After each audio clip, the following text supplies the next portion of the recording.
સરદાર ધામ. સમાજ નિર્માણથી રાષ્ટ્ર નિર્માણનું ધામ. કેળવણી ધામ. શ્રેષ્ઠ યુવાનોના ઘડતરનું ધામ. ઓકે, નેક્સ્ટ જે છે કેટાસ્ટ્રોફિક ઇવેન્ટમાં એક આપણે સ્ટડી કરી વોલ્કેનિક. ઓકે, વોલ્કેનિઝમ જે સ્ટડી કર્યું, કઈ રીતના વોલ્કેનો છે એ ફોર્મ થાય છે, એના કારણે જે છે લેન્ડ ઉપર ઇન્ટિરિયરમાં અને એક્સટ્રુઝિવ ને ઇન્ટ્રુઝિવ, ઓકે, ઇન્ટિરિયર જે અર્થની છે એમાં કયા કયા ફોર્મ્સ ક્રિએટ થાય છે, લેન્ડ ફોર્મ્સ ક્રિએટ થાય છે, અને બહાર જે છે એ કયા કયા લેન્ડ ફોર્મ્સ ક્રિએટ થાય છે. તો એવી જ રીતે છે એ સેકન્ડ કેટાસ્ટ્રોફિક ઇવેન્ટ, એટલે કે કેટાસ્ટ્રોફિક મીન્સ વોટ, કે ડિસ્ટ્રોય કરનારી, ઓકે, કોઈ એક વિનાશ કરનારી ઘટના ઘટે છે જેનું રીઝન શું છે. તેવી સેકન્ડ જે છે એ છે અર્થક્વેક. ઓકે, સેકન્ડ વન જે છે એ છે અર્થક્વેક. તો અર્થક્વેક છે જેને આપણે ભૂકંપ કહીએ છીએ સાદી ભાષામાં, ગુજરાતીમાં. ઓકે, આ અર્થક્વેક છે સિસ્મિક એક્ટિવિટી શું કામે થાય છે, આપણે આગળ પણ જ્યારે અર્થનું ઇન્ટિરિયર સ્ટડી કર્યું, અર્થને જ્યારે સ્ટડી કર્યું ત્યારે આપણે જોયું તો કે અર્થક્વેક કઈ રીતના થાય છે, તો કે sudden movement or vibration in earth crust. અર્થનો જે ઉપરનો ભાગ છે, ક્રસ્ટનો ભાગ છે, જે સરફેસનો ભાગ છે, આ સરફેસના ભાગ ઉપર જે મૂવમેન્ટ થાય છે, વાઇબ્રેશન થાય છે. અર્થક્વેક બધાએ કોઈ લાઈફમાં એક ને એક વાર તો ફીલ કરેલો જ હશે કે અર્થક્વેક કઈ રીતના આવે છે, ભૂકંપ કઈ રીતના આવે છે. તો આ જે ભૂકંપ આવે છે એ ભૂકંપ જે છે એ સડન કોઈ વાઇબ્રેશન થાય છે અથવા તો સડન મૂવમેન્ટ થાય છે અર્થના ક્રસ્ટની, તો એને આપણે શું કહીએ છીએ, એને આપણે અર્થક્વેક કહીએ છીએ. ઓકે, સેકન્ડ એમાં પોઈન્ટ એ કન્સિડર કરી શકીએ કે release of energy due to intense pressure. હવે શું કામ એનો અર્થ આવે છે, તો કે કોઈ એનર્જી છે એ રિલીઝ કરે છે.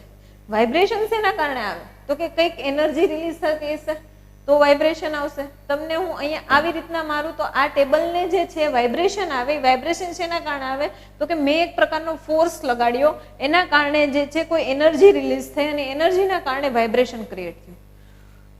તો release of energy due to intense pressure.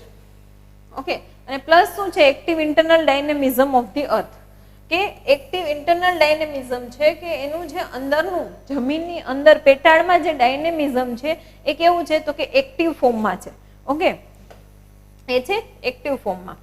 Types of earthquake. અર્થક્વેકના ટાઈપ્સ શું છે, તો કે shallow focus earthquake. Shallow focus means what, કે આ કોર ભાગ છે પૃથ્વીનો, આ મેન્ટલ છે અને આ ક્રસ્ટ ભાગ છે.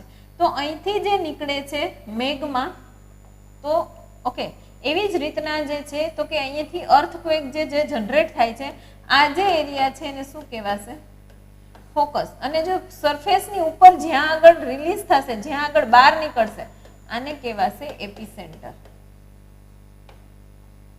ક્લિયર થાય છે? તો જે અર્થક્વેક છે એનો જે ફોકસ છે કેવો હશે, સેલો હશે, કે બહુ ક્રસ્ટથી નજીકમાં જ હશે તો આ સેલો, પણ જો ક્રસ્ટથી અહીંયા છે અંદર હશે તો આ ડીપ હશે. ઓકે, ડિસ્ટન્સમાં સેલો ફોકસ અર્થક્વેક હશે. સેકન્ડ વન છે ઇન્ટરમીડિયેટ, એટલે કે અહીંયા વચ્ચે હશે તો ઇન્ટરમીડિયેટ ફોકસ અર્થક્વેક. ને થર્ડ વન છે ડીપ ફોકસ. ઓકે, આ શેલો છે, આ ઇન્ટરમીડિયેટ છે ને આ ડીપ ફોકસ છે અર્થક્વેક. ક્લિયર? સેલો ફોકસ છે એ કેવો હશે, ડિસ્ટ્રક્ટિવ હશે. બીકોઝ સેલો ફોકસમાં અહીંથી હજી એનર્જી રિલીઝ થઈ હશે, એને ડિસ્ટન્સ ઓછું કવર કરવાનું છે એપિસેન્ટર સુધી પહોંચતા, એટલે ડિસ્ટન્સ ઓછું કવર કરશે એટલે એનર્જી છે એ વધારે અહીંયા શું કરશે, તો કે વધારે ડિસ્ટ્રોય કરશે, વધારે અહીંયા આગળ વિનાશાત્મક ઘટનાઓ ઘટશે. અહીંયા એને એનર્જી પહોંચતા વાર લાગશે, ધીમે પહોંચશે. અહીંથી એનાથી પણ ઓછી પહોંચશે અથવા તો પહોંચશે જ નહીં. ક્લિયર થાય છે આ વસ્તુ? તો જે સેલો ફોકસ હશે કેવું હશે, મોસ્ટ ડિસ્ટ્રક્ટિવ હશે. ઓકે, સી અહીંયા તમે જોઈ શકો છો આ વસ્તુ જે આપણે આગળ. અર્થક્વેક જાપાનમાં એટ જંકશન ઓફ 3 પ્લેટ.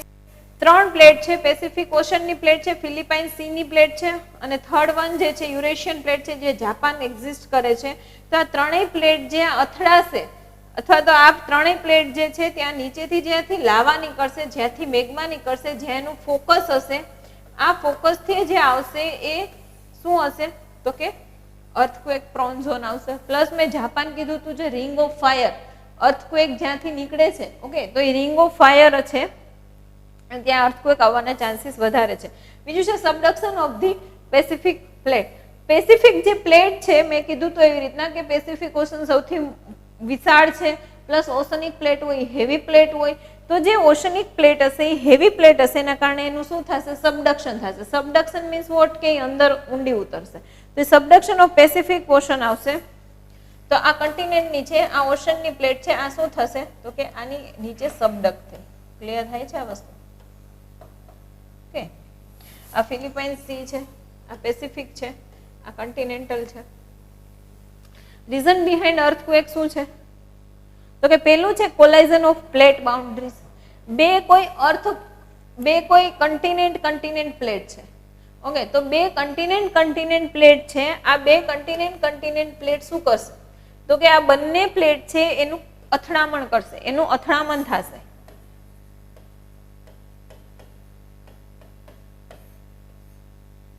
શું થશે? એનું કોલાઇઝન થશે. ક્લિયર થાય છે આ વસ્તુ?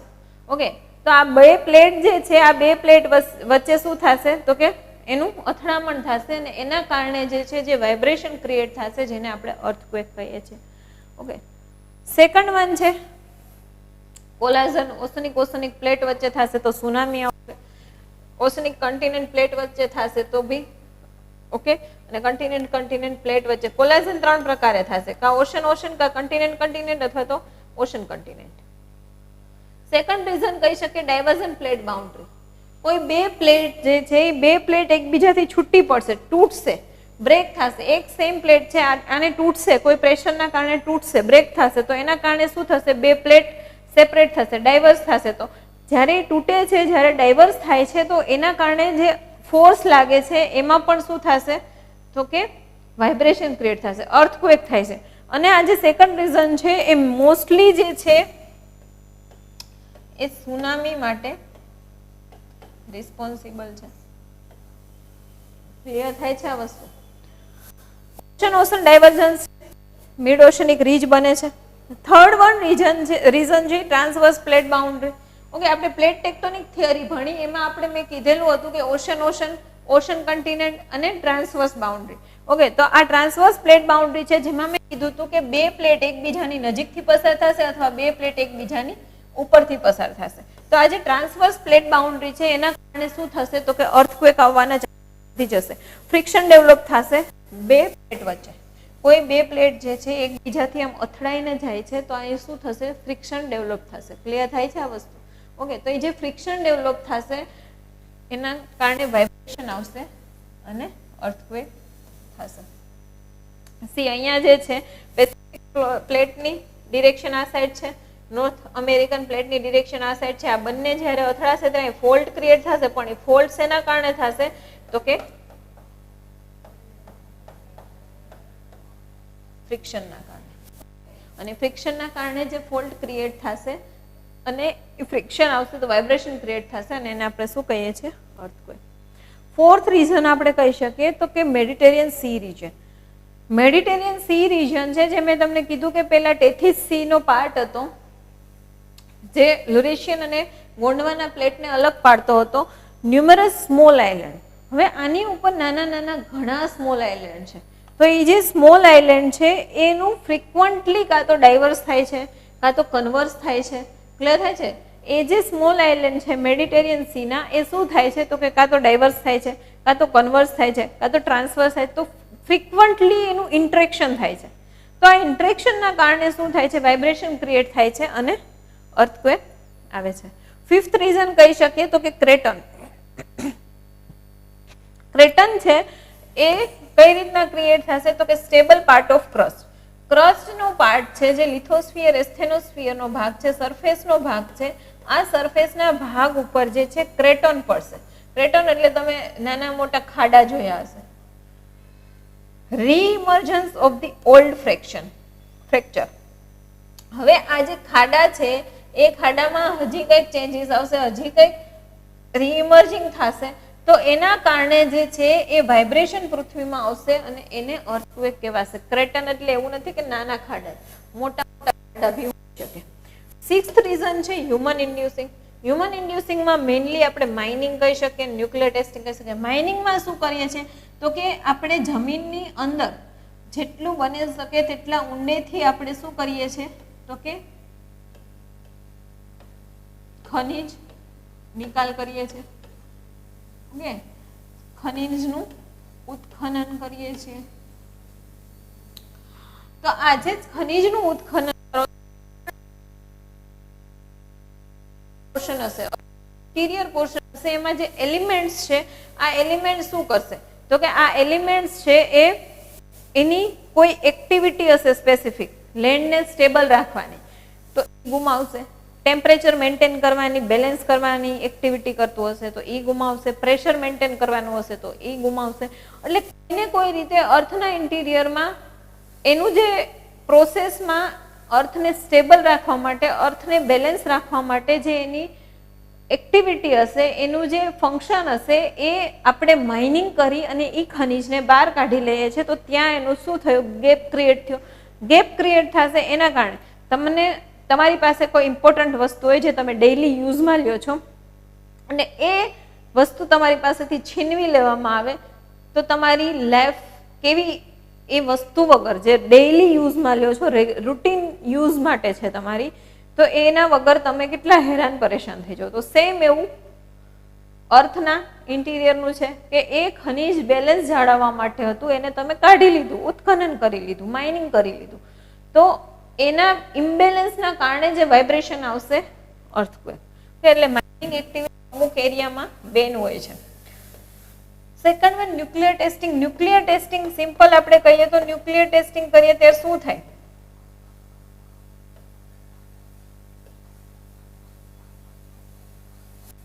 એનર્જી રિલીઝ થશે.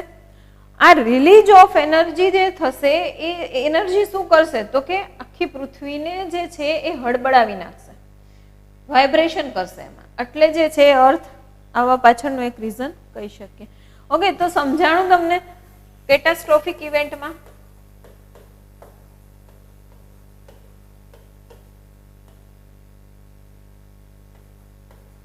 કેટાસ્ટ્રોફિક ઇવેન્ટમાં પેલું વોલ્કેનિઝમ, સેકન્ડ વન અર્થક્વેક. હવે થર્ડ વન છે સુનામી. સુનામી કઈ રીતના આવે છે, જેને આપણે સબમરીન અર્થક્વેક પણ કહીએ છીએ. Submarine earthquake. Tsunami is equal to submarine earthquake. બીજું નામ છે, નિકનેમ છે, એવું કહી શકો તમે. Sudden disturbance of underlying plates transmit the shock waves of the surface waves. See, હવે આ દરિયો છે, દરિયાના જે મોજા આવે છે એ નોર્મલ જે આવે છે એ આવે છે, બટ આમાં સડન કોઈ ડિસ્ટર્બન્સ આવે. સડન ડિસ્ટર્બન્સ મીન્સ આ જે દરિયાના મોજા જેટલી હાઇટથી નોર્મલી આવતા હોય છે ઓટ વખતે, ભરતી વખતે, એના કરતા બહુ વધારે, ઘણા વધારે પડતી ઊંચાઈથી, ઘણા વધારે પડતી સ્પીડથી જે વેવ્સ ક્રિએટ થશે, ડિસ્ટર્બન્સ ક્રિએટ થશે અને એના સરફેસ વેવ્સમાં એ ડિસ્ટર્બન્સ દેખાઈ આવશે. એને શું કહેશો તમે? સુનામી કહેશો. નોર્મલ વેવ્સ ને સુનામી વેવ્સનું ડિફરન્સ આપણે જોઈએ તો નોર્મલ વેવ્સ છે એની સ્પીડ કેટલી હશે? 1000 કિલોમીટર પર આર. ઓકે, અને જે સુનામી હશે એની તમે 7 ગણી વધારે. કેટલા?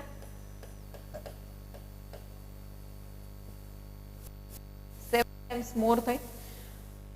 નોર્મલ જે વેવ્સ છે એની સ્પીડ છે 100 કિલોમીટર પર આર, જ્યારે સુનામી વેવ્સ છે એની સ્પીડ છે 700 કિલોમીટર પર આર. જ્યારે નોર્મલ વેવ્સ છે એ cover shorter distance wavelength. Wavelength એની કેટલી હશે? 100 કિલોમીટરની હશે. જ્યારે સુનામી હશે ત્યારે એની વેવલેન્થ કેવી હશે તો કે લોંગર ડિસ્ટન્સ કવર કરશે, મોર ધેન 150 કિલોમીટર. 150 કિલોમીટર થી પણ વધારે વેવલેન્થનું એક વેવ્સ હશે. ઓકે, વેવલેન્થ આપણે કોને કહીએ છીએ? ફિઝિક્સનો કન્સેપ્ટ છે, નાના હતા ત્યારથી ભણતા આવીએ છીએ. તો વેવલેન્થ કોને કહેવાય છે તો કે distance between two crest of the trough. Okay, આ જે બે ક્રેસ્ટ છે, આ ક્રેસ્ટ છે, ઓકે, આ બે ક્રેસ્ટ વચ્ચેનું જે ડિસ્ટન્સ છે આને શું કહેવાશે? વેવલેન્થ. વેવલેન્થનું સિમ્બોલ છે લેમ્બડા. વેવલેન્થ કહેવાશે. Waves of tsunami are wider than normal waves of the ocean water. આ યાદ રાખજો, વેવ્સ ઓફ સુનામી કેવા હશે તો કે નોર્મલ ઓશન વોટર કરતા કેવા હશે? વાઇડર હશે. ક્લિયર થાય છે? ફેઝ 1. હવે જે છે સુનામી ફેઝ વાઇઝ આવશે, તો હું તમને ફેઝ વાઇઝ સ્ટડી કરાવીશ કે કઈ રીતના આવશે, તમને આખું જે બેકગ્રાઉન્ડ છે ક્લિયર થશે. ઓશન ક્રસ્ટ જે શેનો બનેલો હતો? બેસાલ્ટનો. એકચ્યુઅલીમાં પાર્ટ શું છે? મેન્ટલ. ઓકે, જે ક્રસ્ટ મેન્ટલ કોર પાર્ટ જોઈએ છે એમાં મેન્ટલ જે છે એ શું છે તો કે ઓશન ક્રસ્ટ. તો આજે ઓશન ક્રસ્ટ જે છે મેન્ટલનો પોર્શન છે, બેસાલ્ટ થી બનેલો છે, એના ઉપર જે છે અર્થક્વેક આવશે. આ અર્થક્વેક આવશે એટલે શું થશે તો કે અર્થક્વેકના કારણે જે છે એ જે સરફેસ વોટર હશે એ અપલિફ્ટ થશે. અપલિફ્ટ મીન્સ ઊંચું ઉછળશે. ઊંચું શું કામે ઉછળશે? બીકોઝ સી, સ્ટડી કરો. આ ઓશન પ્લેટ છે. ઓશન પ્લેટ જે છે એક ઓશન પ્લેટ છે. આ ઓશન પ્લેટ હવે બ્રેક થઈ. બ્રેક થઈ એના કારણે શું થશે? પહેલા ડાયવર્સ થશે. બ્રેક થઈ એના કારણે થોડુંક તિરાડ પડશે, ડાયવર્સ થશે. તિરાડ જેવી દેખાશે એટલે આ પાણીનો ઉપરનું જે ક્રસ્ટ જે છે એ પાણીથી ભરેલું છે, વોટરથી ભરેલું છે. આ જે ક્રસ્ટ જે પાણી જે છે એ પાણી આ તિરાડમાં એન્ટર થવાની ટ્રાય કરશે. અને તમને ખબર છે જે પાણી છે એ ફોર્સફુલી એન્ટર કઈ રીતના થાય છે? ક્યારેક ફ્લડ આવ્યું હોય તો જે ઘરમાં તિરાડ દ્વારા પાણી એન્ટર થાય છે, બારણું તોડીને, દિવાલ તોડીને પાણી એન્ટર થાય, તો પાણીનો કેટલો ફોર્સ હોય છે બધાને ખબર છે. તો આ તિરાડમાં ધીમે ધીમે પાણી ઘૂસતું જાય છે. એના ફોર્સના કારણે આ પ્લેટ જે છે તિરાડ પડી છે એ પ્લેટ ધીમે ધીમે દૂર જશે. એક સમય આવશે મેક્સિમમ પ્રેશર લાગશે, દૂર જતી જશે, દૂર જતી જશે. હવે કેવું થશે કે આ આવી રીતના દૂર જાય છે. આ પ્લેટ પણ પોતે પોતાની રીતે ફોર્સ કરે છે. એટલે એક એવો સમય આવશે કે પાણી મેક્સિમમ ફોર્સ કરશે, જ્યારે પ્લેટ પણ પોતાની રીતે બધી રીતે મેક્સિમમ ફોર્સ કરવાની ટ્રાય કરશે. મેક્સિમમ ફોર્સ કરશે એટલે બંને પ્લેટ શું કરશે તો કે એની આ બંને બાજુ પણ પ્લેટ હશે, એનો પણ ફોર્સ આવતો હશે, એટલે એના કારણે પાછા ધક્કો લાગશે અને પાછી શું કરવાની ટ્રાય કરશે?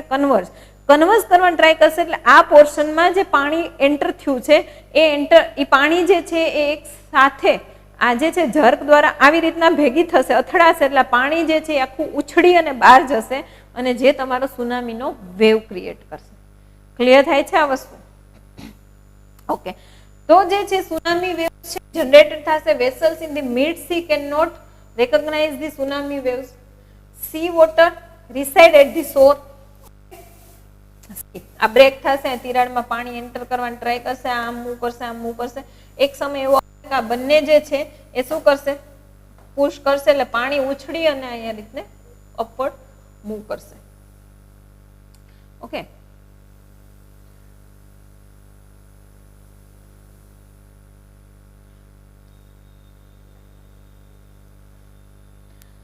ફેઝ 2 છે at cause depth decrease, wavelength decrease.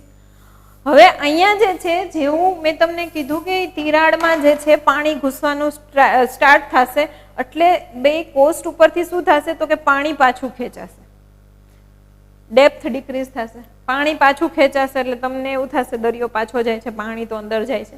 પણ જેવી ડેપ્થ ડિક્રીઝ થશે એટલે પાણી શું કરે છે? અંદર સમાય છે, પણ એ પાણી જ સુનામીનું વેવ લઈને બહાર આવશે. ક્લિયર થાય છે આ વસ્તુ? ડેપ્થ જેમ ડિક્રીઝ થશે,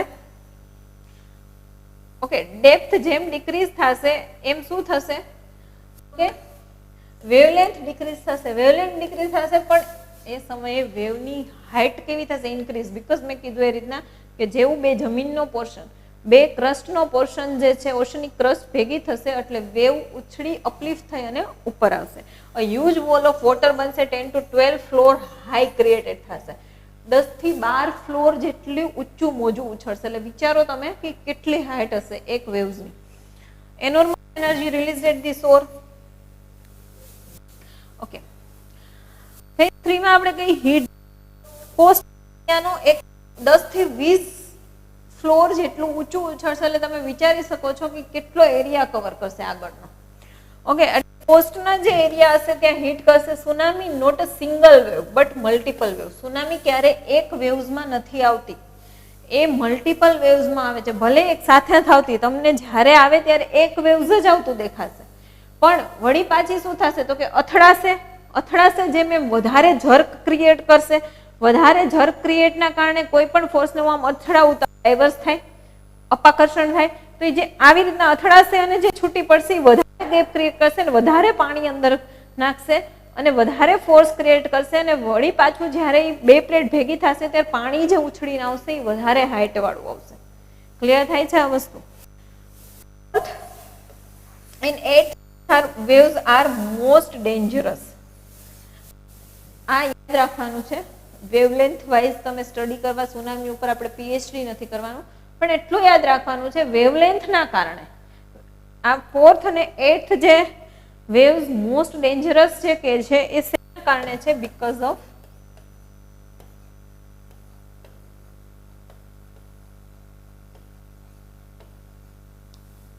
વેવલેન્થ.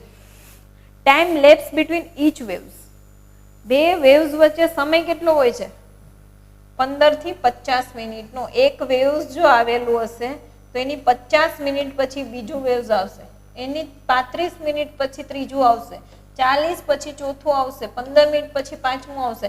કોઈ ડિફાઇન નથી, પણ 15 થી 50 મિનિટનો સમય લે છે. મેક્સિમમ 50 ને મિનિમમ 15. એક વેવ્સ પછી 10 મિનિટમાં જ બીજું વેવ્સ નથી આવતું. મિનિમમ તો એ 15 મિનિટ લેશે જ બીજું વેવ્સની પ્રોસેસ થતા, અને મેક્સિમમ 50 લેશે. પછી 60 મિનિટ પછી એક વેવ્સ નહીં આવે. ઓકે, થાય છે? તો ફેઝ ક્લિયર થયા? 3 phase. See, earthquake, rocks are ocean floor. અહીંયા તિરાડ પડી, શું થશે? Displace volume of water pushing in it up. આ પાણી અહીં જશે. પાણી જે છે set of oscillation which develop under oscillation થશે. ઓશનનું ડોલન જે છે એ અંદર જશે, એટલે એના કારણે જે છે એ ક્રિએટ કરશે વેવ્સ. એના કારણે જે છે એ શું કરશે? ઉછળીને બહાર આવશે. જેવું બહાર આવશે વધારે હીટ કરશે. Waves get bigger as water get shallower. Clear થાય છે? જેટલું પાણી વધારે ગયું હશે એટલું વેવ્સ મોટું આવશે. India preparedness against tsunami. ઇન્ડિયામાં સુનામી આવતી નથી પણ પ્રિપેર્ડ છે ઇન્ડિયા, એવું કહેવા માંગે છે એના ઉપરથી કે tsunami early warning system. Tsunami ઇન્ડિયામાં આવે, અર્લી વોર્નિંગ સિસ્ટમ શું છે? અર્લી વોર્નિંગ સિસ્ટમ છે કે gives warning 10 મિનિટ્સ. 10 મિનિટ્સમાં કોસ્ટલ એરિયાથી 10 કિલોમીટર દૂર બી ના જઈ શકાય. મેં તમને કીધું કે વેવ્સની હાઇટ કેવડી હોય છે? 10 to 12 ફ્લોર, એટલે 10 થી 12 માળ ઊંચું. ઓકે, 10 થી 12 માળ ઊંચું એટલે તમે વિચારી શકો છો કે કેવડો એરિયા કવર કરશે. 10 કિલોમીટર કરતાં પણ વધારે એરિયા કવર કરશે. 10 મિનિટમાં તમે શું કરી લેવાના? બટ ઇટ્સ ઓકે, એક એક્ટિવિટી છે આપણી કે આપણે એક પ્રોગ્રેસમાં બતાવીએ છીએ, કંઈક બતાવવું પડે એમ. Tsunami early warning system. 10 minute પહેલા તમને સબમરીન અર્થક્વેક આવવાનો છે એવું વોર્ન કરશે. Indian National Centre for Ocean Information Science, INCOIS હૈદરાબાદમાં છે જે Indian National Centre for Ocean Information Science, એમણે આ અર્લી પ્રિપેર્ડનેસ સિસ્ટમ જે છે એ ડેવલપ કરી છે two capture tsunami waves amplitude on 24/7 basis.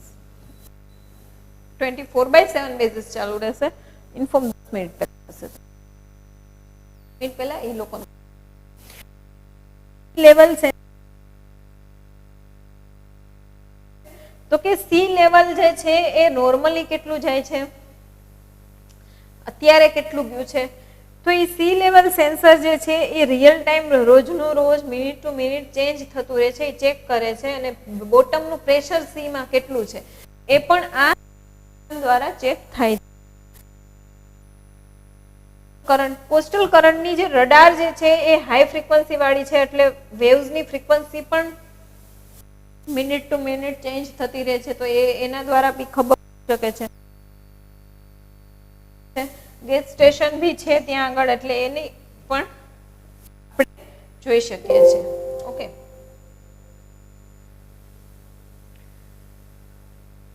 Okay.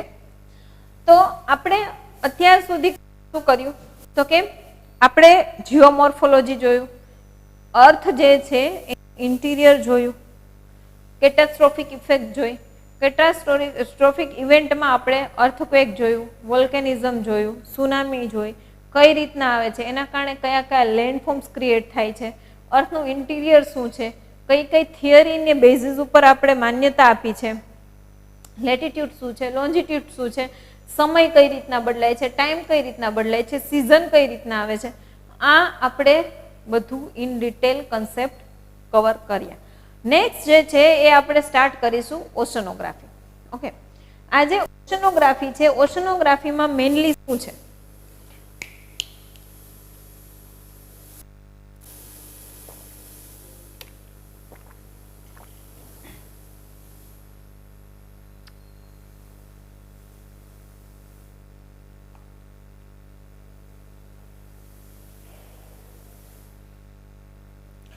ઓશનોગ્રાફી, ઓશનોગ્રાફી જે છે એમાં આપણે ટોપિક કવર કરવાના છે કે ઓશન જે છે, ઓશનના ટાઈપ્સ કયા કયા છે, ઓશનની અંદર કયા કયા સ્ટ્રક્ચર ફોર્મ થાય છે, કેવી રીતના સ્ટ્રક્ચર ફોર્મ થાય છે, ક્લિયર થાય છે આ વસ્તુ, એનું ઇમ્પોર્ટન્સ શું છે, એમાં કયા કયા એલિમેન્ટ્સ મળે છે.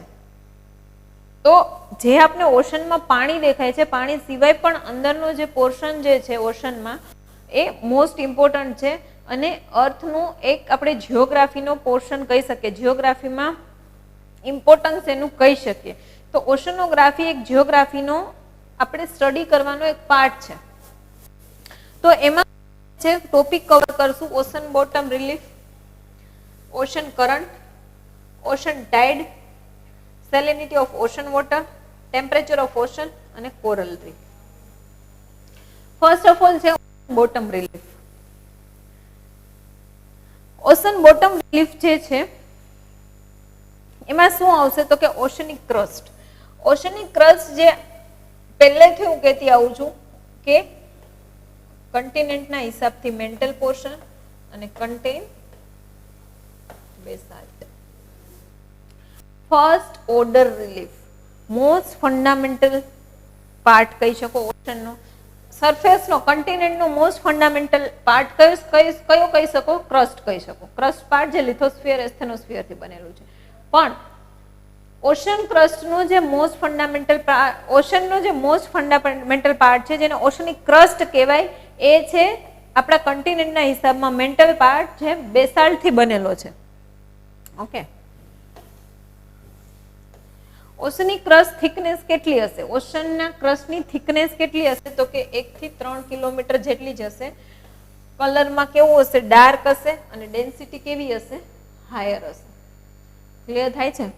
Oceanic crust created at mid oceanic ridge and destroyed at trenches. Okay, આ આપણે સી ફ્લોર મેપિંગ થિયરીમાં જોઈ લીધું કે ઓશન ક્રસ્ટ જે છે સ્ટાર્ટ ક્યારથી થશે તો કે મિડ ઓશનિક રીજથી. ડિસ્ટ્રોય ક્યાં થશે? ટ્રેન્ચથી થાય છે. Okay, ocean floor is no, ocean floor આપણે ક્યારેય ફ્લેટ નથી. આ બધા આપણે એનિમેશન મૂવીમાં પણ જોયેલું હશે કે એમાં તમને આવી રીતના પહાડ જોવા મળશે, હિલ્સ જોવા મળશે, થોડાક ઉચ્ચ પ્રદેશ જોવા મળશે, મેદાની એરિયા મળશે, કોરલ જોવા મળશે. ઓકે, એન્ડ મોર ડાયવર્સિટી, મોર કન્ટિનેન્ટ. તમને ઉચ્ચ પ્રદેશ જોવા મળે, મેદાન જોવા મળે, માઉન્ટેન જોવા મળે, ખડક જોવા મળે, વૃક્ષો જોવા મળે, પ્લાન્ટ જોવા મળે, છોડ જોવા મળે. આ જેટલી ડાયવર્સિટી છે પ્લસ એનિમલ, બર્ડ્સ બધાને કન્સિડર કરતા જેટલી ડાયવર્સિટી તમને કન્ટિનેન્ટ ઉપર જોવા મળે છે એનાથી વધુ ડાયવર્સિટી જે છે તમને ઓશન ફ્લોર પર જોવા મળશે.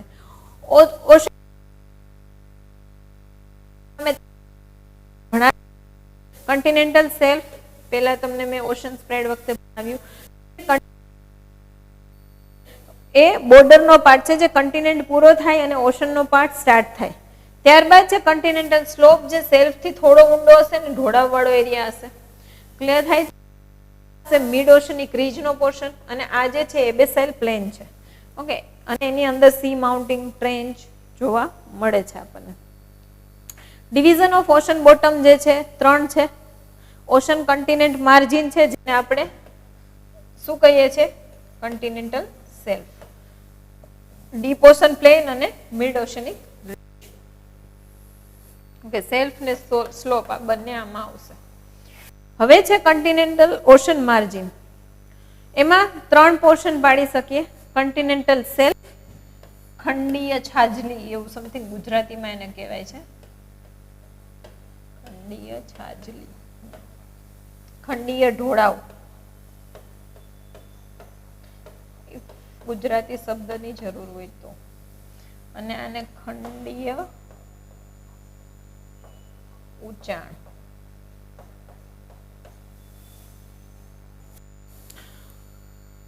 ત્રણ પોર્શન છે. કન્ટિનેન્ટલ શેલ્ફ જે ખંડીય છાજલી છે, કન્ટિનેન્ટલ સ્લોપ જે ખંડીય ઢોળાવ છે, અને કન્ટિનેન્ટલ રાઇઝ જે ખંડીય ઊંચાણ પ્રદેશ છે. ત્યારબાદ આવશે તમારું એબેસાઇલ પ્લેન છે, ડીપ સી ઓશન છે. First one is continental shelf. Continental shelf જે છે એ કેવો હશે તો સેલોઇસ્ટ પાર્ટ હશે, બીકોઝ અહીંયા લેન્ડ જે પોર્શન જે છે હજી પૂરો થયો છે જસ્ટ, અને દરિયાનો પોર્શન સ્ટાર્ટ થયો છે. એટલે કેવું હશે, છીછરું. આપણે દરિયા કિનારે જઈને પાણીમાં પગ મૂકી અને ઉભા રહીએ છીએ, એ તમારો કયો પોર્શન છે? ખંડીય છાજલી, કન્ટિનેન્ટલ સેલ્ફ. ડેપ્થ કેટલી હશે? 200 મીટર, અપ્રોક્સ 200 મીટર જેટલી ડેપ્થ હશે એની. ફોટિક ઝોન હશે. ફોટિક ઝોન મીન્સ વોટ? કે લાઇટ જે છે, સૂર્યપ્રકાશ જે છે એ જ્યાં સુધી પાણીનું તળિયું હશે ત્યાં સુધી એન્ટર થઈ શકતો હશે. લાઇટ જે છે એ તળિયા સુધી પાણીમાં ઊંડે સુધી એન્ટર થઈ શકતી હશે, એને ફોટિક ઝોન કહેવાશે. ક્લિયર થાય છે? મરાઇન લાઈફ જે છે, ઓકે, મરાઇન લાઈફ જે છે, ફ્લોટિંગ પ્લેન્કટન્સ. હવે જે ફોટિક ઝોન છે, લાઇટ ઊંડે સુધી જઈ શકશે, એટલે અહીંયા આગળ એક્ઝિસ્ટન્સ એનું જોવા મળશે તમને મેક્સિમમ મરાઇન લાઈફ.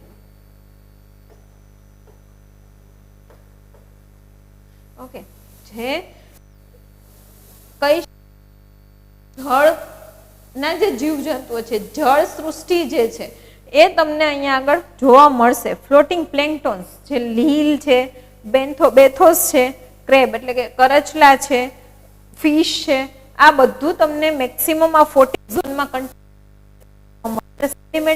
લેન્ડ. હવે બીજું જે છે તો કે લેન્ડ પરથી નદી જે છે એ એન્ટર દરિયામાં થશે, ઠલવાશે, ત્યારે કયા ઝોનમાં પેલા ઠલવાશે? કન્ટિનેન્ટલ સેલ્ફમાં. આ કન્ટિનેન્ટલ સેલ્ફમાં ઠલવાશે એટલે એ જે છે દરિયાનું સેડિમેન્ટ અને નદીનું સેડિમેન્ટ બંને ક્યાં એકઠું થશે? કન્ટિનેન્ટલ સેલ્ફમાં. કારણ કે દરિયો છે એ જે કાપને જમીન તરફ ધકેલશે, નદીનો કાપ દરિયામાં જશે. એન્ટર ક્યાં થાય છે? નદી કન્ટિનેન્ટલ સેલ્ફથી. તો જે કન્ટિનેન્ટલ સેલ્ફનો પાર્ટ હશે ત્યાં તમને લેન્ડના સેડિમેન્ટ જોવા મળશે, જેને ટેરીજીનસ કહેવાય. અને દરિયાના જે સેડિમેન્ટ આવશે એને બાયોજીનસ કહેવાશે. ઓકે, આજે તમને ટેરીજીનસ જોવા મળે છે, એવી જ રીતના જે સી માંથી સેડિમેન્ટ આવશે એને બાયોજીનસ કહેવાશે. જે મૃત પણ હોઈ શકે. કન્ટિનેન્ટલ સેલ્ફમાં રિસોર્સિસ કયા કયા હશે તો કે 90% ઓફ પેટ્રોલિયમ રિઝર્વ છે વર્લ્ડનું, એ કન્ટિનેન્ટલ સેલ્ફમાંથી તમને મળી આવે છે. Petroleum reserve Bombay high, gulf of Cambay એટલે જે આપણે ખંભાતનો અખાત કહીએ છીએ, Persian Gulf, North Sea, Barents Sea, Gulf of Mexico અને નોર્વેન સી. અહીંથી તમને 90% પેટ્રોલિયમ રિઝર્વ મળી આવે છે. પર્શિયન ગલ્ફ ક્યાં છે કે વર્લ્ડનું આપણે સ્ટડી કરતા જે નામ આવ્યા છે, તો પેટ્રોલિયમ રિઝર્વ આપણે પર્શિયન ગલ્ફમાંથી વધારે જોવા મળે છે. ઓકે, વધારે મળી આવે છે. તો એ પર્શિયન ગલ્ફ છે ક્યાં? તો આ જે રેડ સી છે તમારું સાઉદી અરેબિયા છે, ગલ્ફ ઓફ એડન છે, ત્યાં તમને જોવા મળશે. અહીંયા આ રેડ સીનો જે પાર્ટ જે છે જોર્ડન વાળો, ઓકે, ત્યાં આગળ તમને પેટ્રોલિયમ રિઝર્વ મળશે. ઓકે, સ્ટ્રેટ ઓફ હોર્મુઝ છે, આ જે છે કઈ છે? સ્ટ્રેટ ઓફ હોર્મુઝ છે. ઓકે, સ્ટ્રેટ ઓફ બાબલ મંદેબ કઈ પણ કહો છો તમે. આ આબુધાબી છે, પ્રદેશ છે, આથી આપણે પેટ્રોલિયમ રિઝર્વ વધારે જોવા મળે છે. Qatar, Bahrain. Okay, oil exploration in the Barents Sea. હવે ઓઇલ એક્સપ્લોરેશન બેરેન્ટ સીમાંથી મેક્સિમમ કરીએ છીએ. ત્યાં આગળ પેટ્રોલિયમ રિઝર્વ ગમે ત્યાં હોય, બાયોજીનસ ટેરીજીનસ એક્ટિવિટીના કારણે. બીકોઝ બાયોજીનસ છે તો કે કન્ટિનેન્ટલ શેલ્ફ છે 200 મીટર જ ઊંડાઈ સૃષ્ટિ સ્ટાર્ટેડ એક્સપ્લોરેશન, રશિયાએ ત્યાં આગળ એક્સપ્લોરેશન સ્ટાર્ટ કર્યું હતું. પ્રોટેસ્ટ ફ્રોમ એન્વાયરમેન્ટલિસ્ટ, ગ્રીનપીસ એનજીઓ છે,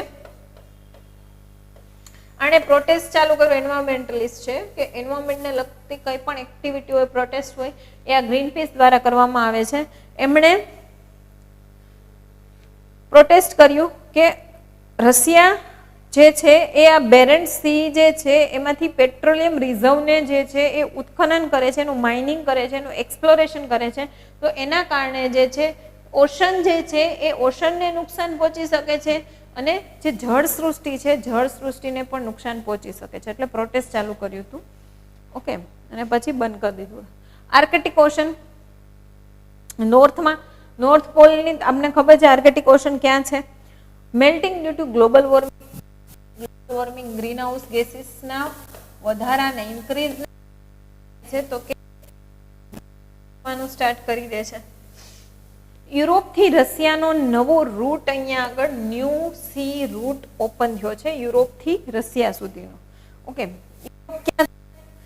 તો કે તમારું યુરોપ જે અને રશિયા સુધીનો જે નવો રૂટ જે ચાલુ કર્યો છે ક્યાંથી કર્યો છે?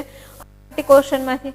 શું અહીંયા આગળ આ જે છે એ કયો છે? પોટેન્શિયલ રિજિયન છે પેટ્રોલિયમ રિઝર્વ માટેનો. ઓકે, અને આર્કટિક ઓશન છે એવું નથી કે કોઈ કન્ટ્રીમાં આવે છે, એ ગ્લોબલી કોમન એરિયા કહી શકો આપણે. અને અહીંયા આગળ એક કાઉન્સિલ મળે છે, બેઠક મળે છે, આર્કટિક કાઉન્સિલ, એના ડિસિઝન લે છે. સોર્સિસ એટ કન્ટિનેન્ટલ સેલ્ફ, હજી કન્ટિનેન્ટલ સેલ્ફ જ ચાલે છે. આપણે કન્ટિનેન્ટલ સેલ્ફ છે ત્યાં આગળ કયા કયા રિસોર્સિસ મળે છે, મેક્સિમમ સ્ત્રોત કયા કયા મળે છે? તો કે જે રેરલી ફાઉન્ડ થાય છે લેન્ડ ઉપર, જે જમીન ઉપર જેનો જથ્થો બહુ ઓછા પ્રમાણમાં ફાઉન્ડ થાય છે, એવું સલ્ફર જે છે એ તમને ક્યાં જોવા મળે છે? કન્ટિનેન્ટલ સેલ્ફમાં જોવા મળે છે. શું કામે? તો કે સીમાં જે વોલ્કેનિઝમ થાય છે અને મેઇન સીનું ફોર્મ થવા પાછળનું સી સ્પ્રેડ ફ્લોરિંગ થિયરી આપણે જોઈ, એના ઉપરથી આપણે કહી શકીએ કે સી જે છે એનું ઉદ્ભવ થવા પાછળનું રીઝન શું છે? વોલ્કેનિઝમ. મિડ ઓશનિક રીચ કઈ રીતના બને છે? વોલ્કેનિઝમ. જે ટ્રેન્ચીસ જે છે એનું ફોર્મ કઈ રીતના થાય છે? સી જે છે નેશન સીમાંથી સીમાંથી ઓશન કઈ રીતના બને છે? વોલ્કેનિઝમ. મેઇન રીઝન શું છે? વોલ્કેનિઝમ. તો વોલ્કેનિઝમ તો સીમાં ઓશનમાં રહેવાનો, તો કન્ટિનેન્ટલ સેલ્ફમાં જે સલ્ફરનું પ્રમાણ છે શેને આભારી છે? તો કે volcanism. Okay, Gulf of Mexico છે જ્યાં સલ્ફરનું રીચ અમાઉન્ટ સોર્સ મળી રહે છે, Mexico, Gulf of Mexico. Okay, મેપમાં સ્ટડી કરજો. આ ફ્લોરિડા છે, અહીંયા ક્યુબા છે, સ્ટેટ ઓફ ફ્લોરિડા આપણે આગળ ભણ્યા હતા. આ ગલ્ફ ઓફ મેક્સિકો છે, અહીંયા જે છે એ એટલાન્ટિક ઓશન છે, એને વચ્ચે સ્ટ્રેટ હોય. તો અહીંયા તમારે આ જોવાનું રહ્યું. Okay, resources from the continental shelf. કન્ટિનેન્ટલ સેલ્ફમાંથી શું રિસોર્સિસ મળે? ફોટો છે. Pressure deposit, wave action erode the beach rock. જે બીચ ઉપર રોક જે છે એ રોકને જે છે એ એક્સપ્લોર લોકો કરે છે સો પીસ માટે, અમુક વસ્તુ બનાવવા માટે, અમુક બિલ્ડિંગ્સ ફોર્મ કરવા માટે, અમુક સ્ટ્રક્ચર બનાવવા માટે ઇરોડ કરે છે. પણ એ ઇરોડ કરવા પાછળનું કારણ જે છે એ બહુ ઘાતક છે. ઇરોડ તો તમે કરી લ્યો છો, યુટિલાઇઝ પણ કરી લ્યો છો, બટ આ ઇરોડ કરશો એના કારણે શું થશે? તો કે જે સી છે એનું લેવલ આગળ ને આગળ વધતું જશે, આગળ ને આગળ જતું રહેશે. એક તો ઓલરેડી જે છે આપણે 75% પાણી છે ને 25% જ રહેવા માટેની જમીન છે. હજી સી છે પોતાનું આગળ ને આગળ એ વિસ્તાર વધારતો રહેવા માટેની જગ્યા જે છે, પ્લેસ જે છે એ ઘટતી જશે. ક્લિયર થાય છે આ વસ્તુ? તો એ નુકસાનકારક છે. Some stable minerals freed from the rocks due to the weathering. આજે જે રોગ જે બીજું છે કે એનું ઇરોડ થવા પાછળનું કારણ શું છે? તો કે અમુક જે સ્ટેબલ ખનિજ જે છે, મેટલ્સ છે, મિનરલ્સ છે, એ આ રોક ઉપર જમા થાય છે અને એમાંથી એક્સટ્રેક્ટ કરે છે લોકો. Wave shift the lighter material more rapidly than the heavier. Wave શું કરશે? દરિયામાંથી જે હળવા મટીરિયલ હશે એને વેવ્સ જે છે મોજા દ્વારા બહાર ફેંકશે. આપણે જોઈએ છે કે દરિયા કિનારે છે કેટલો કચરો જે છે દરિયામાંથી બહાર આવતો જોવા મળે. ઘણીવાર છીપલા છે, મરેલ માછલી છે, ઓકે, કરચલા છે, ક્રેબ છે. તો આવી રીતના ઘણા ઓક્ટોપસ છે. તો આવી રીતના ઘણા ઘણા એવા મિનરલ્સ બી લાઇટર છે કે જે વેવ્સ દ્વારા કિનારા ઉપર વેવ શિફ્ટ કરે છે. Concentrate of heavy minerals own self ઉપર જે છે હેવી મિનરલ્સ કોન્સન્ટ્રેટ થયેલું હોય છે. રિસોર્સિસ ફ્રોમ કન્ટિનેન્ટલ શેલ્ફ, મોનોઝાઇટ સેન્ડ જે છે કેરેલા, થોરિયમ કેરેલાના કોસ્ટ ઉપરથી. ઇન્ડિયામાં કેરેલા જે છે કેરેલાના કોસ્ટ ઉપરથી એક કાચી ધાતુ મળે છે જેનું નામ છે મોનોઝાઇટ. આ મોનોઝાઇટ છે કાચી ધાતુ છે. આનો ઉપયોગ શું થાય છે તો કે થોરિયમ બનાવવામાં. આ થોરિયમ આપણે ક્યાં યુઝ કરીએ છીએ તો કે ન્યુક્લિયર રિએક્ટરમાં એનર્જી ઉત્પન્ન થાય છે. ઓકે,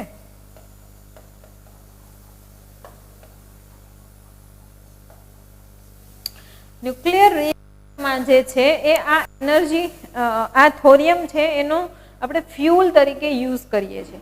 યુરેનિયમ છે એ કઝાકિસ્તાન પાસે સૌથી વધારે જથ્થો છે. યુરેનિયમ મળવું અઘરું છે. યુરેનિયમને શુદ્ધિકરણ કરવું પડે છે અને યુરેનિયમનો જથ્થો એટલો ઇઝીલી મળતો નથી.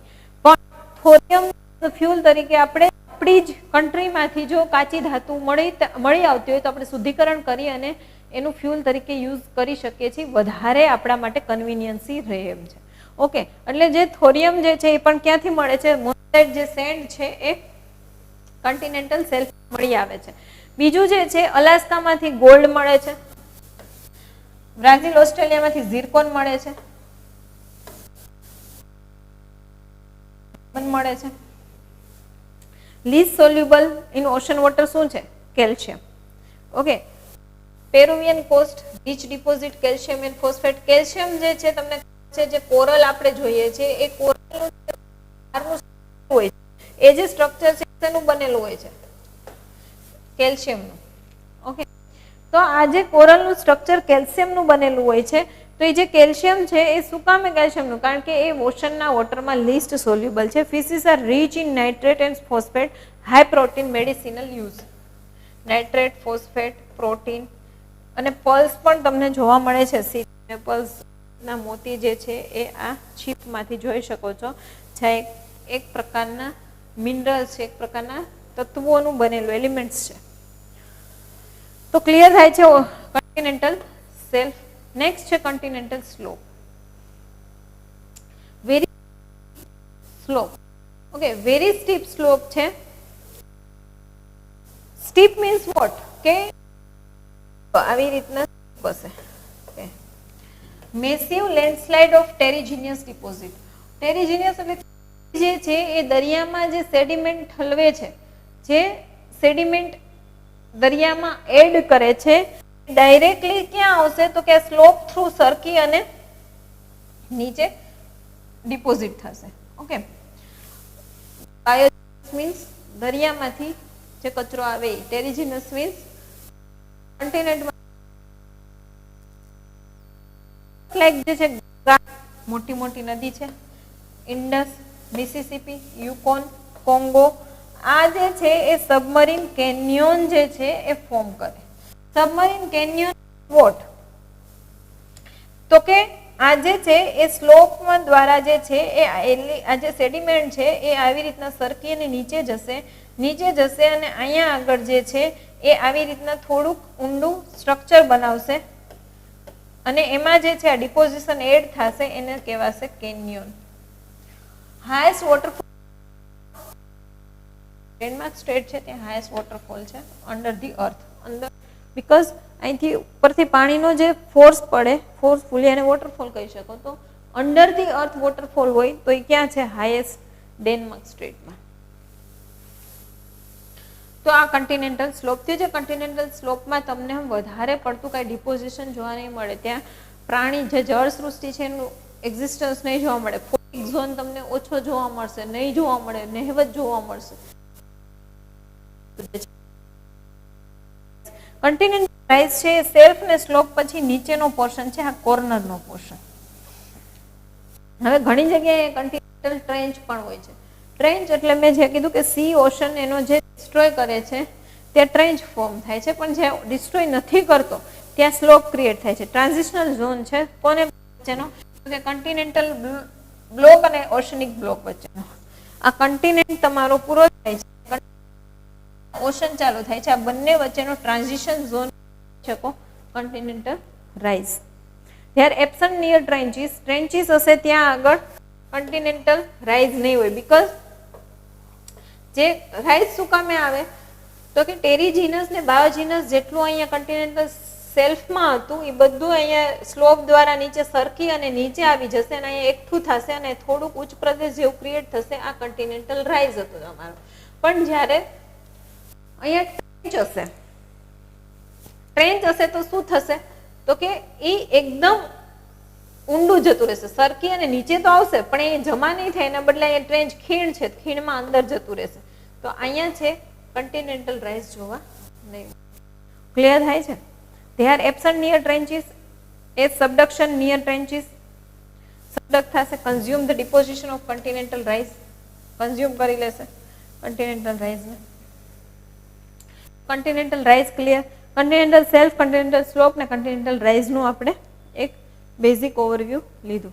ડિવિઝન ઓફ ઓશન બોટમમાં આપણે ફર્સ્ટ 3 ડિવિઝન હતા, એમાં ફર્સ્ટ જે છે ઓશન કન્ટિનેન્ટલ માર્જિન, મિડ ઓશનિક રિજ આપણે આગળ ભણી ગયા કે કઈ રીતના ફોર્મેશન થાય છે સી ફ્લોર મેપિંગ થિયરીમાં. નેક્સ્ટ છે ડીપ ઓશન પ્લેન્સ, જેને એબેસાઇલ પ્લેન પણ કહેવાય.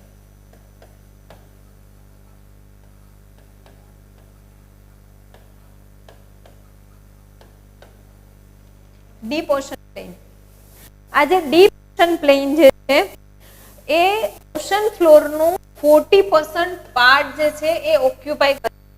કેટલો તો કે 100% ઓશન કાઉન્ટ કરો, એમાંથી 40% એબેસાઇલ પ્લેન છે, બાકીની 60% માંથી 20% તમે ડિવાઈડ કરી દો કન્ટિનેન્ટલ સેલ્ફ, સ્લોપ અને રાઇઝમાં, ટ્રેન્ચીસમાં. ઓકે, તો સી ફ્લોરનો 40% ભાગ જે છે એ ઓક્યુપાય કરે છે abyssal plain. Tremendous diversity in the term of landforms, લેન્ડફોર્મ્સના ટર્મમાં આપણે જોઈએ તો આપણે ડાયવર્સિટી વધારે મળે છે. સી મિડ ઓશનિક રીજ જોવા મળશે, ગેયોર્ડ જોવા મળશે, સી માઉન્ટેન જોવા મળશે, વોલ્કેનિક આઇલેન્ડ જોવા મળશે, એબેસાઇલ પ્લેન જોવા મળશે, ઓશનિક ટ્રેન્ચ જોવા મળશે. નાના મોટા ઘણા સ્ટ્રક્ચર જે છે ડાયવર્સિટી લેન્ડફોર્મ્સની તમને જેવી જમીન ઉપર જોવા મળે છે એના કરતાં પણ વધારે તમે એવું કહી શકો કે તમને એબેસાઇલ પ્લેનમાં જોવા મળશે. It has deposit from the continent, કન્ટિનેન્ટમાંથી જે ડિપોઝિશન થયું હશે એના ટેરીજીનસ હશે, અને મરાઇન લાઈફ જે ડિપોઝિટ થઈ હશે બાયોજીનસ હશે. કારણ કે મરાઇન લાઈફમાં જીવ હશે એ કોહવાશે એટલે તમને શું મળશે તો કે બાયોજીનસ મળશે, કંઈક બાયોલોજીકલ એક્ટિવિટી મળશે. સોલ્ટ હશે, મિનરલ્સ હશે, ઇનઓર્ગેનિક હશે, મિનરલ્સ હશે. ઓકે, તો આટલું તમને એબેસાઇલ પ્લેનમાં જોવા મળશે. એબેસાઇલ પ્લેનના રિસોર્સિસ શું હશે તો કે પોલીમેટાલિક નોડ્યુલ્સ, મોસ્ટ ઇમ્પોર્ટન્ટ જે છે પોલીમેટાલિક નોડ્યુલ્સ જે વારંવાર ન્યૂઝમાં હોય છે. પોલીમેટાલિક નોડ્યુલ્સ જે છે પીએમએન, એને મેંગેનીઝ નોડ્યુલ્સ પણ કહેવાય, જેમાં મેક્સિમમ શું હશે તો કે મેંગેનીઝ હશે.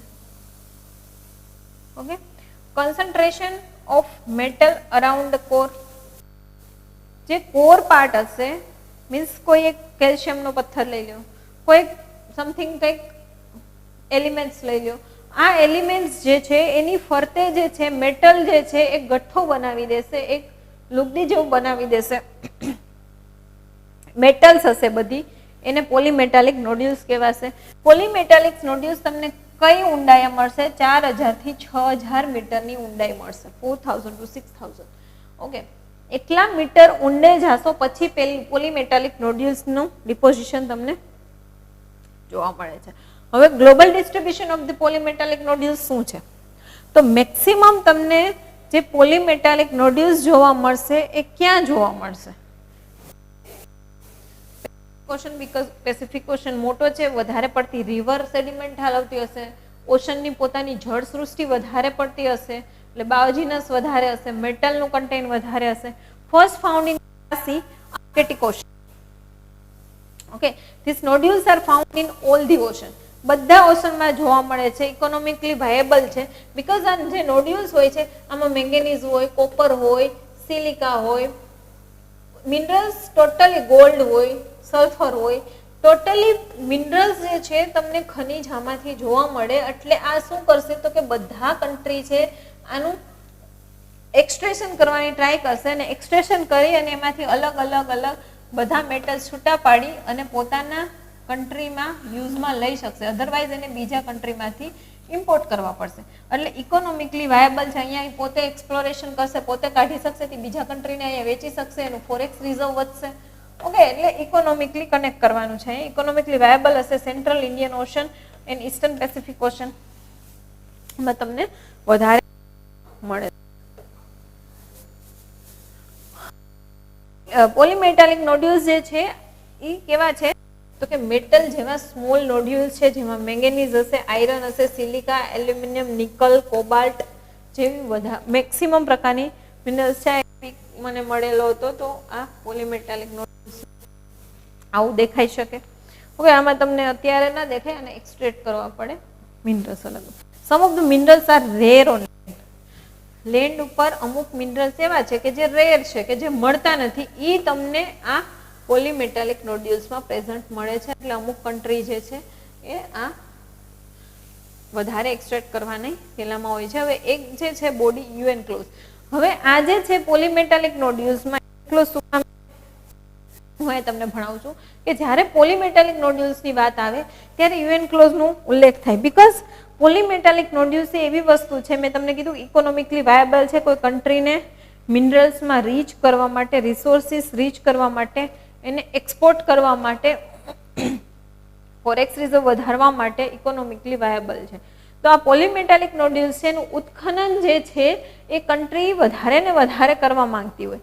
જ્યારે આ વસ્તુ થઈ સાઉથ ચાઇના સી, આપણો સાઉથ ચાઇના સીમાંથી ચાઇનાનો હજી પણ હાલની તારીખે પણ એવો દાવો છે કે સાઉથ ચાઇના સી અમારો છે. આની વિરુદ્ધમાં આપણે જે છે આર્બિટ્રેશન કોર્ટમાં ગયા છીએ, આની વિરુદ્ધમાં આપણે યુએન ક્લોઝમાં ગયા છીએ. આપણે ઇન્ડિયા એકલા નથી ગયા, India, America, Japan, Indonesia, okay, Australia, આ બધા કન્ટ્રી છે એ આનો ઓપોઝ કરે છે. બીકોઝ સાઉથ ચાઇના સી, એક તો ચાઇના એવું કે સાઉથ ચાઇના સી અમારા પોર્શનમાં આવે, અમારું ઓશન છે, તો સાઉથ ચાઇના સી ઉપર જો ચાઇનાવાળા દબદબો બેસાડી લે તો ઇન્ડિયાનું જેટલું આપણે એક્સપોર્ટ કરીએ છીએ બીજા કન્ટ્રીમાં થ્રુ સી, એ એક્સપોર્ટ ઉપર બેન લાગે, અથવા તો માફિયાઓનું વધી જાય, અથવા તો આપણે એને વધારે પે કરવું પડે, આપણું એક્સપોર્ટ થવા ના દે. ક્લિયર થાય છે? જે ટ્રાન્સપોર્ટેશન જે છે એમાં આપણને પ્રોબ્લેમ્સ ક્રિએટ થાય, ઓકે, અડચણ ક્રિએટ થાય. તો એના કારણે એક તો રીઝન છે, બધા દેશના રીઝન છે, ઇન્ડિયાનું મેઇન રીઝન છે હા, ઓકે. બાકી ઇન્ડિયાને સાઉથ ચાઇના સી સાથે શું લેવા દેવા, તો ઇન્ડિયા ઓપોઝ શું કામ કરે, પણ ઇનડાયરેક્ટલી રીઝન કનેક્ટેડ છે. બીજું એ છે કે ચાઇના જો સાઉથ ચાઇના સી પોતાના અંડરમાં એવું કે અમારો દાવો એવો કરી લે તો જેટલું સાઉથ ચાઇના સીમાં જેટલું પોલીમેટાલિક નોડ્યુલ્સ છે એ બધું એક્સટ્રેક્ટ કરે અને પોતે એક એની જે વર્લ્ડ પાવર બનવાની જે ઈચ્છા છે એમાંનું એક રીઝન એડ થઈ જાય કે અમુક એવા રેર લેન્ડ પર રેર નોડ્યુલ્સ જે છે, મેટલ્સ છે, મિનરલ્સ જે છે એનું એક્સટ્રેશન કરી અને એ મન ફાવે તેવા ભાવમાં એ બીજા કન્ટ્રીને એક્સપોર્ટ કરી શકે. ઓકે, એટલે એક એની મોનોપોલી ક્રિએટ ના થાય એના માટે થઈ અને સાઉથ ચાઇના સી જે છે એનું આપણે થોડુંક કહી શકીએ. તો એના માટે યુએન ક્લોઝ જે છે કે United Nation Convention on laws of the sea, United Nation Convention on laws of the seas આજે છે એ 1983માં, ઓકે, 1983માં જે છે એ એક ફોર્મ થયેલ, જે 60 કન્ટ્રી છે એને સાઇન કરી. 1993માં એ છે કે એ મેરીટાઈમ બાઉન્ડ્રી, કે ઇફ સાઉથ ચાઇના સી છે, અહીંયા ચાઇના છે, અહીંયા જાપાન છે, અહીંયા મ્યાનમાર છે, મલેશિયા છે, ઇન્ડોનેશિયા છે, તો આ જે સાઉથ ચાઇના સી છે એમાં ચાઇનાની અહીંયા સુધી બોર્ડર, મલેશિયાની અહીંયા સુધી બોર્ડર, મ્યાનમારની અહીંયા સુધી બોર્ડર, ઇન્ડોનેશિયાની અહીંયા સુધી બોર્ડર. તો આ રીતની જે બાઉન્ડ્રી છે, મેરીટાઈમ બાઉન્ડ્રી, જેને આપણે ઇકોનોમિક ઝોન પણ કહીએ છીએ, ઓકે, તો આ જે મેરીટાઈમ બાઉન્ડ્રી છે એ ડિસાઇડ કરશે ક્લોઝ નેશન કન્વેન્શન લો સેકન્ડ એનું ફંક્શન છે ડીપ સી માઇનિંગ, કે તમારે જો પોલીમેટાલિક નોડ્યુલ્સ ક્યાંથી મળતા હતા આપણને? ડીપ સી થી, એબેસેલ પ્લેનમાંથી. તો આજે ડીપ સીમાં માઇનિંગ કરવું હોય, ભલે તમારો ડીપ સી સુધી તો તમને એરિયા આપેલો જ ન હોય. પેલી તો વાત કે મેરીટાઈમ બાઉન્ડ્રી નક્કી કરે છે એટલે એ લોકો આપે જ નહીં. એટલે ડીપ સીમાં જો તમારે માઇનિંગ કરવું હોય, ભલે ઇન્ડિયન ઓશન છે, નામ આપણું છે ઇન્ડિયાનું જ, ઇન્ડિયન ઓશનમાંથી પણ આપણે બાઉન્ડ્રી લિમિટ કરેલી છે. ઇન્ડિયન ઓશનમાંથી પણ આપણે જો પી કાઢવું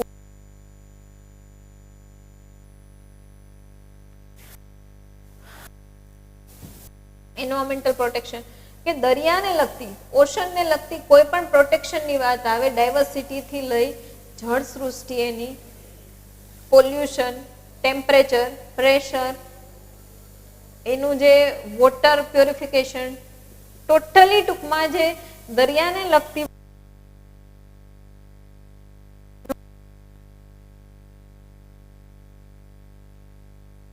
ક્લોઝ જેમ કીધું સી વાળું આપણે ક્યાં જઈને કરવાનું? યુએન. તો મેઇનલી યુએન ક્લોઝ ના 4 ફંક્શન છે.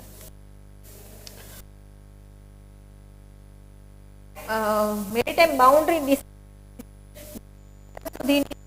એ ટેરિટોરિયલ સી તરીકે ઓળખવામાં, આપણા જ એરિયાનો પોર્શન છે 12 મીટર સુધીનો એરિયા, 24 મીટર સુધીનો, અને એક્સક્લુઝિવ ઇકોનોમિક ઝોન EEZ જેને કહે છે 200 મીટર સુધીનો. લેન્ડ થી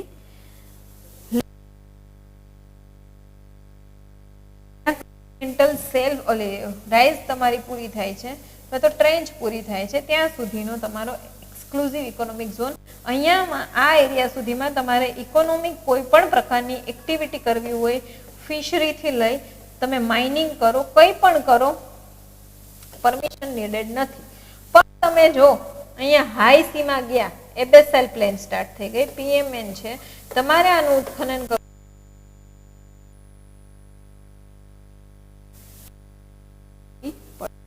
ઓકે.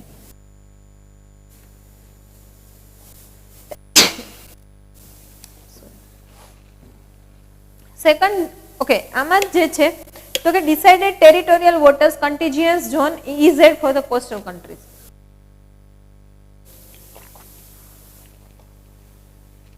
એના દરિયા કિનારાના જે ઝોન છે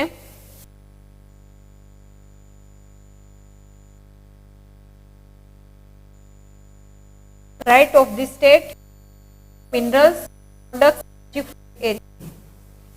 આ એરિયામાંથી હું સલ્ફર કાઢું, ગોલ્ડ કાઢું, નેચરલ ગેસ કાઢું, પેટ્રોલિયમ કાઢું, કોલ કાઢું, કોઈ મને રોકવા નહીં આવે જો મારું જ કન્ટ્રીની ઓર્ડર હશે તો.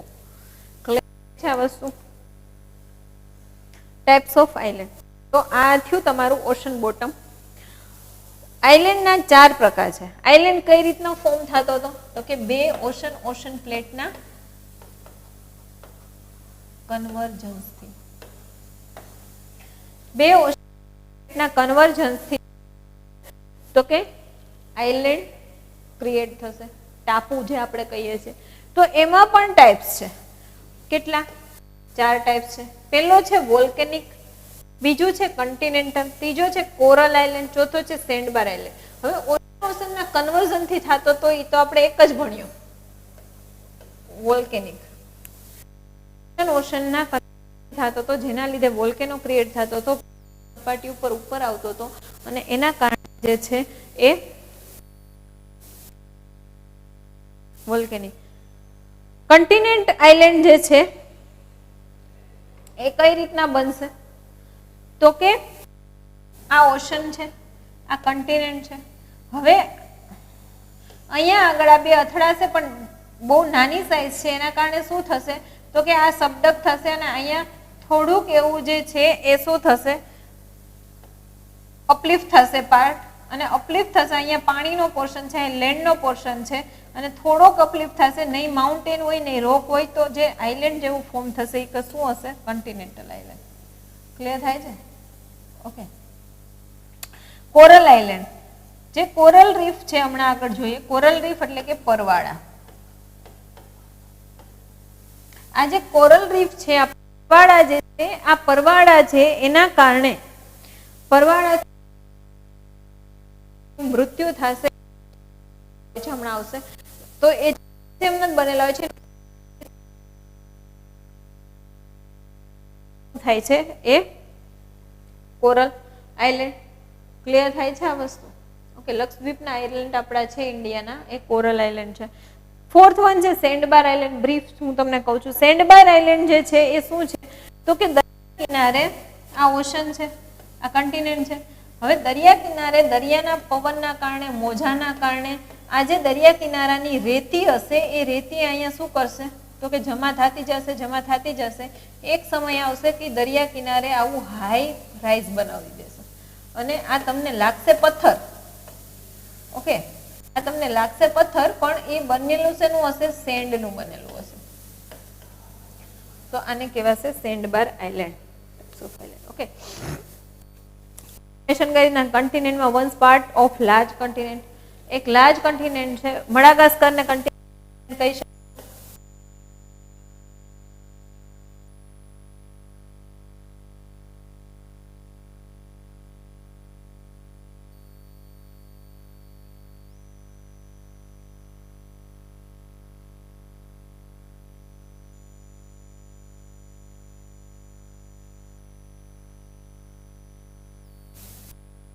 ક્લિયર થાય છે આ વસ્તુ?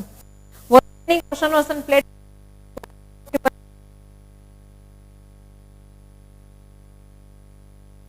સેન્ડબાર island accumulation of sand near the coast. Coast to sand નું એક્યુમ્યુલેશન થાય છે.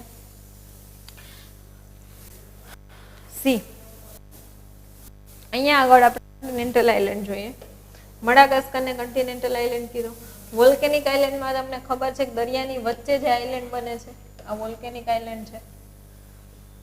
સેન્ડબાર આઇલેન્ડ જે છે આ જે છે દરિયાની અહીંયા કોર ઉપર આ જે આઇલેન્ડ બન્યા એ સેન્ડબાર આઇલેન્ડ છે. કોરલ આઇલેન્ડ, કોરલ તમને એના કારણે જે ડિપોઝિશન. ક્લિયર થાય છે આ વસ્તુ? તો ઓકે, વોલ્કેનિક આઇલેન્ડના એક્ઝામ્પલ છે. ઓકે, પૂરી એલ્યુશિયનમાં. કન્ટિનેન્ટલમાં શ્રીલંકામાં મડાગાસ્કર, વાનકુવર. શ્રીલંકા છે, મડાગાસ્કર છે, વાનકુવર છે, બફિન આઇલેન્ડ છે, એ બધા કન્ટિનેન્ટલ છે. કોરલમાં લક્ષદ્વીપ છે ઇન્ડિયાનું, માલદીવ્સ છે, મોરિશિયસ છે, બહામા. સેન્ડબારમાં લોંગ આઇલેન્ડ, ન્યુયોર્કમાં એક જ છે sand island. Okay,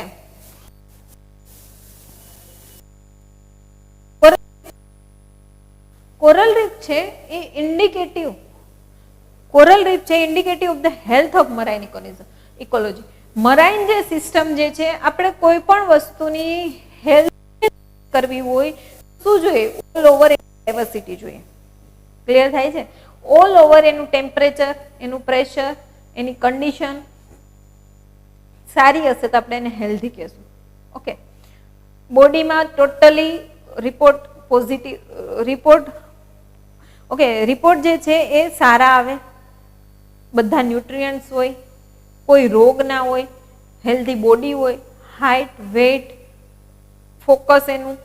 okay, totally mentally બધી રીતે ફિટ હોય એને આપણે હેલ્ધી બોડી કહીએ. એ જ રીતના જે છે આપણે એર ક્વોલિટી ઇન્ડેક્સ ચેક કરીએ છીએ કે એરમાં પણ જેટલા એરના ગેસીસ હોવા જોઈએ એનું પ્રમાણ બેલેન્સ હોવું જોઈએ તો એ હેલ્ધી કહેવાય. કોઈ ઘટતું હોય, કોઈ વધતું હોય તો એ હેલ્ધી ના કહેવાય.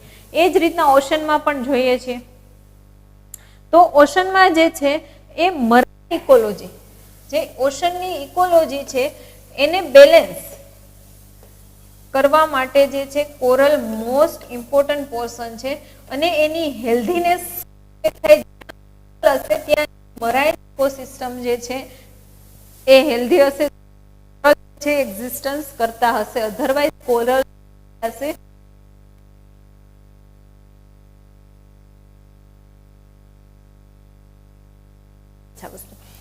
પ્રાઇમરી ફૂડ જે છે અને ચેઇન જે જળવાય છે એમાં primary food source of great biodiversity. Great એમાં બાયોડાયવર્સિટી જૈવ વિવિધતા જેમ વધારે હશે એમ જે છે એ કોરલ તમને વધારે જોવા મળશે.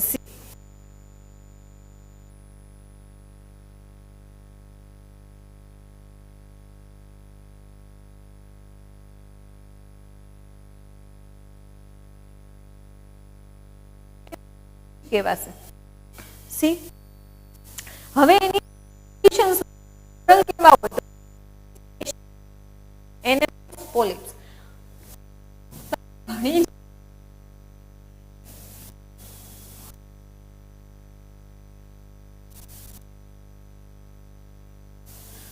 ઓરલ સમથિંગ તમને આવા જોવા મળશે, કેલ્શિયમનું વ્હાઇટ કલરનું સ્ટ્રક્ચર જોવા મળશે જ્યાં આવા છિદ્ર હશે.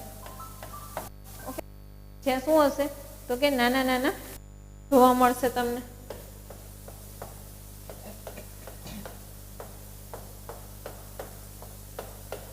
આ જે છે એ શેનું બનેલું હશે? કેલ્શિયમનું. ઓકે, કેલ્શિયમ બનેલું હશે. તો they extract calcium from this. Calcium ક્યાંથી એક્સટ્રેક્ટ કરે છે? સી વોટરમાંથી, અને એક આખું એનું સ્કેલેટન બનાવે છે. ઓકે, અને સ્કેલેટન એ ટૂંકમાં બોડી પ્રોટેક્શન કહી શકાય. એક જનરેશન ડાય થાય, બીજી જનરેશન બને, એવી રીતના એનું ફોર્મ થાય છે. સિમ્બાયોટિક રિલેશનશિપ એટલે શું? કે કોઈક ઉપર ડિપેન્ડન્ટ છે, પણ સહજીવી. ડિપેન્ડન્ટ ટોટલી નથી, પણ એ પણ કંઈક પ્રોવાઈડ કરે છે, એક હાથે દે છે, એક હાથે લે છે. બાર્ટર સિસ્ટમ જેવું છે. Okay, with microscopic plant. એ જે પ્લાન્ટ છે એને ઝૂઝેન્થેલાઈ કહેવાય છે.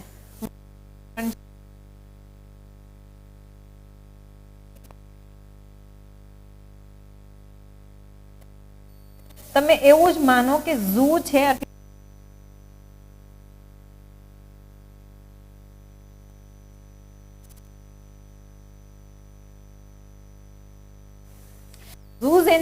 પ્રકારનો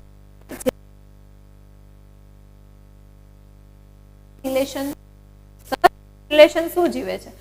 અને જે ગ્રીન, યલો, રેડ, બ્લુ એ કલર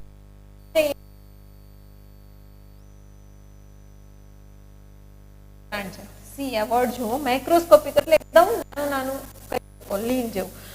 રેવા માટે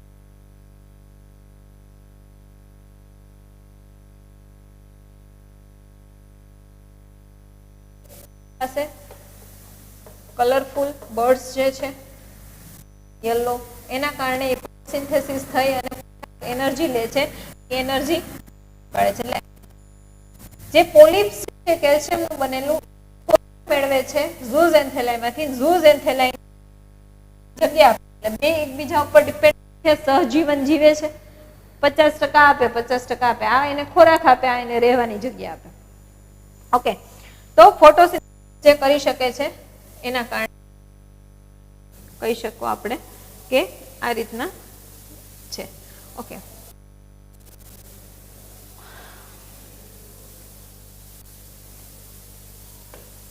હવે જે છે એ તો કે condition for coral growth. Coral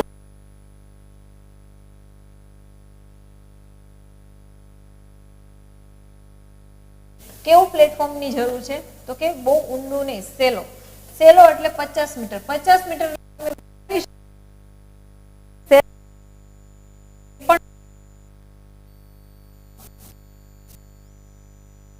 200 metre. તો આ છે એ કન્ટિનેન્ટલ શેલ્ફમાં એક્ઝિસ્ટ કરશે, હું કહી શકું ઇનડાયરેક્ટલી. 50 મીટરનો ત્યાં સુધી જ હોય. દરિયાની ઉપરનો જે એબેસાઇલ પ્લેન છે એની ઉપર પણ 50 મીટર સુધી સર્વાઈવ ટુ રિસીવ સનલાઇટ. શું કામ? કારણ કે એને સનલાઇટની જરૂર પડે. સનલાઇટ શું કામ જરૂર પડશે? એન્થેલાઈ શું છે? તો કે ઝૂઝેન્થેલાઈને ખોરાક માટે શેની જરૂર પડે છે? ખોરાક બનાવવા, ફોટોસિન્થેસિસ કરવાની. ફોટોસિન્થેસિસ ત્યારે જ થશે જ્યારે એને ફોટિક ઝોન મળશે. ફોટિક ઝોન એટલે જ્યારે એને સનલાઇટ પ્રોવાઈડ થશે. પ્લાન્ટમાં આપણે આવે વનસ્પતિ ખોરાક કઈ રીતના મેળવે છે? તો કે ફોટોસિન્થેસિસ. ફોટોસિન્થેસિસ એટલે શું? તો જે સનલાઇટની મદદથી જે એનર્જી મેળવે છે, જે ખોરાક બનાવે છે, ફોટોસિન્થેસિસ કહેવાય. જે સેમ લાગુ પડે છે. સેકન્ડ છે કે એનું ટેમ્પરેચર જે 25 થી 27 ડિગ્રી હોવું જોઈએ. જો 22 ડિગ્રી હશે તો વધારે ચિલ્ડ થઈ જશે, અને જો 30 ડિગ્રી હશે તો વધારે ટેમ્પરેચર ગરમી થઈ જશે. એટલે આમાં એ એક્ઝિસ્ટ નહીં કરી શકે, પણ 25 થી 27 ડિગ્રીમાં એક્ઝિસ્ટ કરી શકશે. વોર્મ ટેમ્પરેચર, ટ્રોપિકલ અને લો લેટિટ્યુડ વોટર હશે એમાં કોરલ જે છે એ એક્ઝિસ્ટ કરશે. સેલિનિટી કેટલી હોવી જોઈએ? 33 પીપીટી હોવી જોઈએ. 40 પીપીટી હશે તો પણ એ બ્લીચ થઈ જશે, ડાય થઈ જશે, અને 20 પીપીટી હશે તો પણ એ બ્લીચ થઈ જશે. Not at mouth of river, no turbulent water. એ ક્યારેય કન્ટિનેન્ટલ શેલ્ફમાં, મેં તમને સ્ટાર્ટિંગમાં કન્ટિનેન્ટલ શેલ્ફ કીધેલું હતું એટલે જ કીધેલું હતું કે કન્ટિનેન્ટલ શેલ્ફમાં ક્યારેય ગ્રો નહીં કરે. ભલે તમે ફોટિક ઝોનના કારણે એવું કહી શકો કે કન્ટિનેન્ટલ શેલ્ફમાં, બીકોઝ કન્ટિનેન્ટલ શેલ્ફમાં શું થશે તો કે ટર્બ્યુલન્ટ વોટર હશે, હંમેશા હલતું પાણી હશે. એક તો ત્યાં આગળ બાયોડાયવર્સિટી વધારે છે, જીવસૃષ્ટિ વધારે છે, રિવરનું પાણી ત્યાં ઠલવાય છે, સતત ને સતત એ પોર્શન કેવો હશે તો કે ટર્બ્યુલન્ટ હશે, વહેતું પાણી હશે, હલતું પાણી હશે. પણ આજે છે એ કેવા તો કે સ્ટેબલ વોટર જ્યાં હશે, એટલે કે ભલે એબેસાઇલ પ્લેનનો ઉપરનો પોર્શન હોય, 50 મીટર સુધીમાં એ ત્યાં ગ્રો કરી શકશે. ક્લિયર થાય છે આ વસ્તુ? સર્ક્યુલેટિંગ ન્યુટ્રિયન્ટ રીચ વોટર જે છે એ સતત ને સતત એકનું એક પાણી નહીં ચાલે, એ આવી રીતના સર્ક્યુલેટિંગ વોટર હશે કે નીચેનું પાણી ઉપર આવે, ઉપરનું નીચે જાય. એટલે આજે છે શું કરશે તો કે જે ન્યુટ્રિયન્ટ્સ હશે એને સર્ક્યુલેટ કરશે.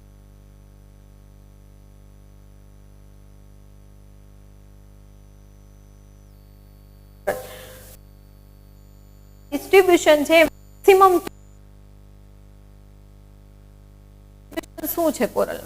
તો કે જે કોરલ જે છે એ તમને અહીંયા બોર્ડર જે એરિયા છે અહીંયા મેક્સિમમ જોવા મળશે.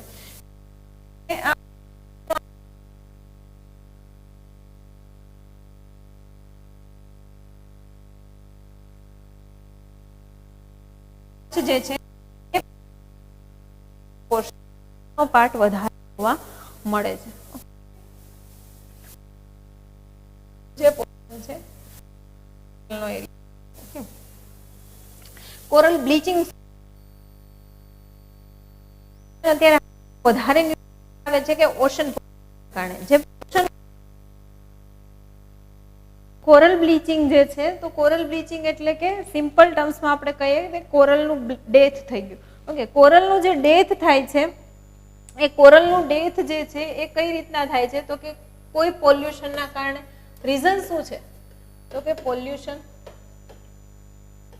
બીજું આપણે એવું કહી શકો કે એનું ટેમ્પરેચર જે છે એ કાં તો વધી ગયું હશે અથવા ઘટી ગયું હશે. સેલિનિટી વધી ગઈ હશે, ઘટી ગઈ હશે. લાઇટ જે છે ફોટિક જે ઝોન છે ને 50 મીટર સુધીનો જે છે એમાં લાઇટ પ્રોપર નહીં મળતી હોય. ક્લિયર થાય છે? કોઈ લેયર બની ગયું હશે, એના કારણે જે છે કોરલ બ્લીચિંગ થશે. When corals are in stress means what? Stress એટલે કે એ ઝૂઝેન્થેલાઈ. ઓકે, સ્ટ્રેસ એ એક્સપેલ ઝૂઝેન્થેલાઈ. સ્ટ્રેસમાં હશે એટલે કે એને કોઈ પ્રેશર આવતું હશે, એ સર્વાઈવ કરી શકે એવી કન્ડિશનમાં નહીં હોય. ઝૂઝેન્થેલાઈ, એને ખોરાક નહીં મળતો, એને એનર્જી નહીં મળતી હોય, એના કારણે શું થશે તો કે ડેથ થશે. That's why coral seem white.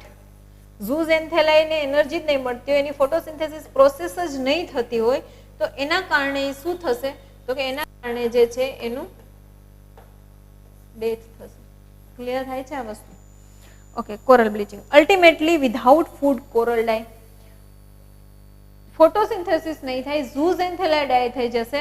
એટલે જે કોરલ જે છે એ ફક્ત સ્ટ્રક્ચર જ છે, પણ એ જે છે એ શું થશે તો કે એમાં જ એને ખોરાક જ નથી મળતો. તમને કોઈ અઠવાડિયું, 10 દિવસ, 15 દિવસ, 20 દિવસ, મહિનો ખોરાક ના આપે તો ડેથ થઈ શકે. તો એવી જ રીતના સેમ કોરલનું છે, એને સર્વાઈવ કરવા માટે ખોરાકની જરૂર છે. ખોરાક ઝૂઝેન્થેલાઈ ફોટોસિન્થેસિસ પ્રોસેસ નથી કરતી કોઈ પણ કારણોસર, સ્ટ્રેસના કારણે, તો એ ખોરાક નથી બનાવી શકતી, કોરલને ખોરાક નથી મળતો, અને એના કારણે જે કોરલ છે શું થશે? બ્લીચ થશે. Reason four coral bleaching. Reason શું છે તો કે ફર્સ્ટ છે તમારું global warming, green house gases, increase in C surface temperature. Global green house gases વધવાના કારણે શું થશે? વધારે સનલાઇટ એબ્ઝોર્બ થશે. વધારે સનલાઇટ એબ્ઝોર્બ થશે, વધારે સનલાઇટ એબ્ઝોર્બ થશે, એના કારણે જે છે વાતાવરણ, એટમોસ્ફિયર કેવું બનશે? વધારે ટેમ્પરેચર, વધારે ગરમ બનશે. એના કારણે પાણી વધારે ટેમ્પરેટ થશે. ગ્રીન હાઉસ ગેસીસના કારણે શું થશે તો કે ક્લોરીન વધશે. ક્લાઇમેટોલોજીમાં જોઈશું આપણે. સ્ટ્રેટોસ્ફિયરમાં જે ઓઝોન લેયર હોય, આ ઓઝોન લેયર છે એનું ડાયલ્યુટ થશે, વિઘટન થશે. ઓકે, એમાં જે છે એ ડિસ્ટ્રોય થશે. એના કારણે સનલાઇટ ડાયરેક્ટલી પૃથ્વી પર વધારે પ્રમાણમાં આવશે. એના કારણે સી સરફેસ ટેમ્પરેચર કેવું થશે તો કે વધશે. ઓઝોન ડિપ્લીશન. ઓઝોન ડિપ્લીશન જે થશે, increase in solar irradiation. Ozone depletion મેં તમને કીધું, એના કારણે સોલાર રેડિયેશન વધશે. ઓકે.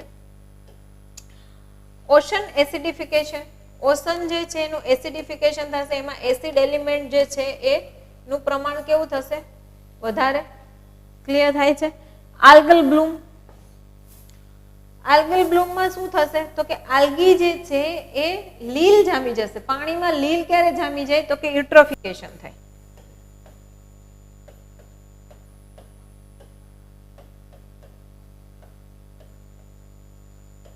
યુટ્રોફિકેશન શું છે તો કે યુટ્રોફિકેશન એ એક પ્રકારનું ન્યુટ્રિયન્ટ રીચનેસ છે. ન્યુટ્રિયન્ટ રીચનેસ ક્યારે થશે તો કે વધારે પડતું તમે ફર્ટિલાઇઝર યુઝ કરશો લેન્ડમાં. ફોર એક્ઝામ્પલ, ફર્ટિલાઇઝર વધારે પડતું યુઝ કર્યું. આ ફર્ટિલાઇઝર વધારે પડતું યુઝ કરશો એટલે એના કારણે શું થશે તો કે વરસાદ આવશે ત્યારે જમીનમાંથી વધારે પડતો વરસાદ આવશે, ફ્લડની સિચ્યુએશન આવશે. તો ખેતરમાંથી જે છે ફર્ટિલાઇઝર ઓબ્વિયસલી આપણે એગ્રીકલ્ચરમાં યુઝ કરીએ, ખેતરમાં યુઝ કરીએ, તો ખેતરમાંથી જે છે પાણી શું થશે વહી અને નદી તળાવમાં જશે, તળાવમાંથી દરિયામાં જશે. તો આ જે છે એમાંથી પાણી શું થશે તો કે ફર્ટાઇલ સાથે ધોવાશે. ધોવાણ શેનું થશે? ફર્ટિલાઇઝરનું થશે. એટલે પાણીમાં જે છે એ ફર્ટિલાઇઝરનું પ્રમાણ કેવું થયું? વધારે. પાણીમાં વધારે થયું એટલે એ ક્યાં જશે? તળાવમાં જશે. તળાવમાં જશે એટલે એને વધારે ન્યુટ્રિયન્ટ મળવાથી શેનું ફોર્મ કરશે? આલ્ગીનું, લીલ.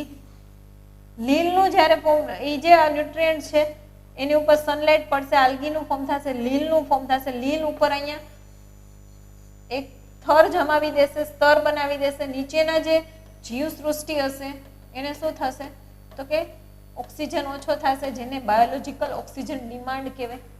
ઓક્સિજનનો જથ્થો અહીં ઓછો મળશે કારણ કે સનલાઇટ પૂરી મળતી નથી, ખોરાક બનાવી નહીં શકે, ખોરાક મળશે નહીં. અને પ્લસ આ લીલ જે છે એ શું કરશે? બધું ઓક્સિજન છે પાણીમાંનું એ એબ્ઝોર્બ કરી લેશે, ઉપરથી સનલાઇટ એબ્ઝોર્બ કરી લેશે. એટલે અહીંયા શું થશે? બાયોલોજિકલ ઓક્સિજન ડિમાન્ડ ઊભી થશે. ક્લિયર થાય છે આ વસ્તુ? ઓબ્વિયસલી. ઓકે, તો આ થયું તમારું આલ્ગલ બ્લૂમ કે જ્યાં લીલ જે છે જામી જશે. આવું દરિયામાં સેમ થશે. સેકન્ડ છે સેડિમેન્ટેશન ફ્રોમ રિવર. મેં તમને કીધું એ રીતના ન્યુટ્રિયન્ટ વધશે, રિવરના સેડિમેન્ટેશન વધશે તો પણ આવી રીતના આલ્ગલ બ્લૂમ બનશે. Marine pollution, oil spill main reason છે. ઓઇલ સ્પિલ થશે એટલે શું થશે તો કે દરિયામાં આપણે ઓઇલ જે છે, પેટ્રોલિયમ રિઝર્વ જે છે એ એક કન્ટ્રીમાંથી બીજા કન્ટ્રીમાં એક્સપોર્ટ ઇમ્પોર્ટ કઈ રીતના કરીએ છીએ તો કે C vessels through. C vessels through થશે. એવું તો નથી કે સી વેસલ્સમાંથી ટોટલી ઓઇલ ક્યાંય ટપકતું જ નથી. થોડું થોડું કરીને કેટલું ઓઇલ એવું છે કે જે સીમાં એવી રીતના લીક થાય છે. તો આ જે લીક થશે ઓઇલ એવું છે, તમે કોઈ પાણી ઉપર તેલનું ટીપું નાખશો, ઘીનું ટીપું નાખશો તો એ શું કરશે? ફ્લોટ કરશે. સેમ એવું થશે. ઓઇલ જે છે એ પાણી દરિયાની સપાટી ઉપર ફ્લોટ કરવા મળશે. એક એવો સમય આવશે વધારે ત્યાંથી અવર જવર ટ્રાન્સપોર્ટેશન રહેતું હશે તો ઓઇલ જે છે એનું એક આખું લેયર બની જશે લાંબુ. આ લેયર બની જશે એના કારણે શું થશે તો કે સનલાઇટ જે છે એ અંદર ઊંડે સુધી પહોંચી નહીં વળે, પહોંચી નહીં શકે, અહીં ઉપરના લેયરથી અટકી જશે. એટલે અહીંયા જે કોરલ જે ડેવલપ થયા છે એ કોરલનું શું થઈ જશે? બ્લીચ થશે. સનલાઇટ નહીં મળે, ઝૂઝનથેલાઈ ફોટોસિન્થેસિસ નહીં કરે, ઝૂઝનથેલાઈ ફોટોસિન્થેસિસ નહીં કરે તો ખોરાક નહીં બનાવી શકે, ખોરાક નહીં બનાવી શકે તો કોરલ જે છે એ ફૂડ વગર શું કરશે? બ્લીચ થઈ જશે, ડેથ થઈ જશે. અને લાસ્ટ રીઝન કહી શકો ડિસીઝ. કઈ એવી ન્યુટ્રિયન્ટના કારણે, કઈ એવી પોલ્યુશનના કારણે જે છે એ ડિઝીઝ આવશે તો એના કારણે પણ કોરલ બ્લીચ થઈ શકશે. Distribution of coral bleach. જે સાઉથ અમેરિકા અને નોર્થ અમેરિકાનો આ પનામા વાળો એરિયા જે છે અહીંયા આગળ તમને કોરલ મેક્સિમમ જોવા મળશે. પેસિફિક ઓશનમાં જોવા મળશે. મેક્સિમમ ક્યાં તમને જોવા મળે છે? South China C. તો આ એરિયા ન્યુટ્રિયન્ટ રીચ કહી શકાય, આ એરિયા હેલ્ધી કહી શકાય, આ ઓશન હેલ્ધી કહી શકાય. અહીંયા આગળ ટેમ્પરેચર બધું સારી રીતના, અને ઇન્ડિયામાં ગલ્ફ ઓફ કચ્છ વાળો જે એરિયા છે, લક્ષદ્વીપ વાળો જે એરિયા છે, Lakshadweep it self coral island છે, લક્ષદ્વીપ વાળો એરિયા છે, તો અહીંયા તમને જોવા મળશે. અહીંયા રેડ સીમાં પણ જોવા મળે છે. Formation coral reef. Coral reef formation કઈ રીતના થાય છે? Corals can be develop both at the margin of the continent or around island. કોઈ આઇલેન્ડ છે, કોઈ કન્ટિનેન્ટ છે, એની આજુબાજુમાં આ જે ડેવલપ થાય છે આ શું છે? પાણીમાં પર્વત હશે, સિયા પર્વત છે, અંદર પાણીમાં છે, ઉપર તમને પાણી દેખાશે, પણ પર્વત અહીંયા છે, એની ફરતે છે એ કોરલ થશે. બેરિયર રીફ કોને કહેવાશે? તો કે તમને પર્વત બાજુ દેખાતો હશે, વચ્ચે ભલે પાણીનો પોર્શન હોય, પણ એની ફરતે જે છે એ કોરલ પોતાનું સર્કલ બનાવશે, ગ્રો થશે, એને બેરિયર રીફ. ફ્રિન્જિંગ રીફ કોને કહેવાશે? તો કે કન્ટિનેન્ટની બોર્ડર ઉપર અથવા તો દરિયામાં જે તમને માઉન્ટેન દેખાય છે, એ માઉન્ટેનની બોર્ડરે ટચ થઈ અને અહીંયા જે છે એક રીફ બનાવશે, એને ફ્રિન્જિંગ રીફ કહેવાશે. 3 stages of the coral formation છે. ફ્રિન્જિંગ રીફ મેં તમને કીધું, માઉન્ટેનની નજીકમાં આવી રીતના ટચ થઈને બનાવશે. બેરિયર રીફ મેં તમને કીધું કે આ માઉન્ટેન છે એની ફરતે અહીંયા બનાવશે, અને એટોલ કીધું જ્યાં માઉન્ટેન નીચે છે અને અહીંયા જે પાણી જે છે એ પાણીની ફરતે બનાવશે. ઓકે, તો આ સ્ટ્રક્ચર તમને ખબર હોવી જોઈએ. Fringing reef. Coral reef develop along margin of the island. આઇલેન્ડની માર્જિન જે છે આ યાદ રાખજો, ત્યાં જ બનાવશે. If gap is created between the coral and the surface of the island, small water bodies બનશે, એને શું કહેવાશે? લગુન. લગુન એટલે ખારા પાણીના સરોવર.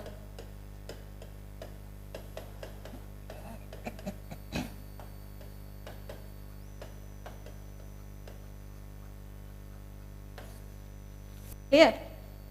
લગુન એટલે શું? તો કે ખારા પાણીના સરોવર.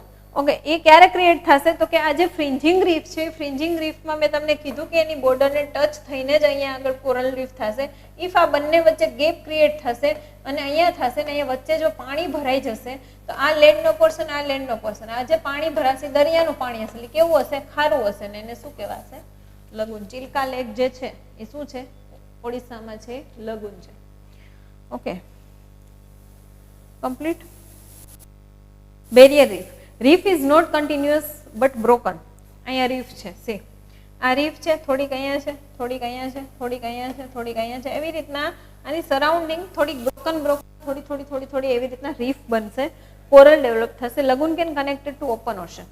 લગુન આમાં શું થશે? તો કે આ તમારો પર્વતનો એરિયા છે, આ તમારો કન્ટિનેન્ટ છે, અહીંયા આગળ આવી રીતના શું છે? તો કે કોરલ ગ્રો થઈ છે.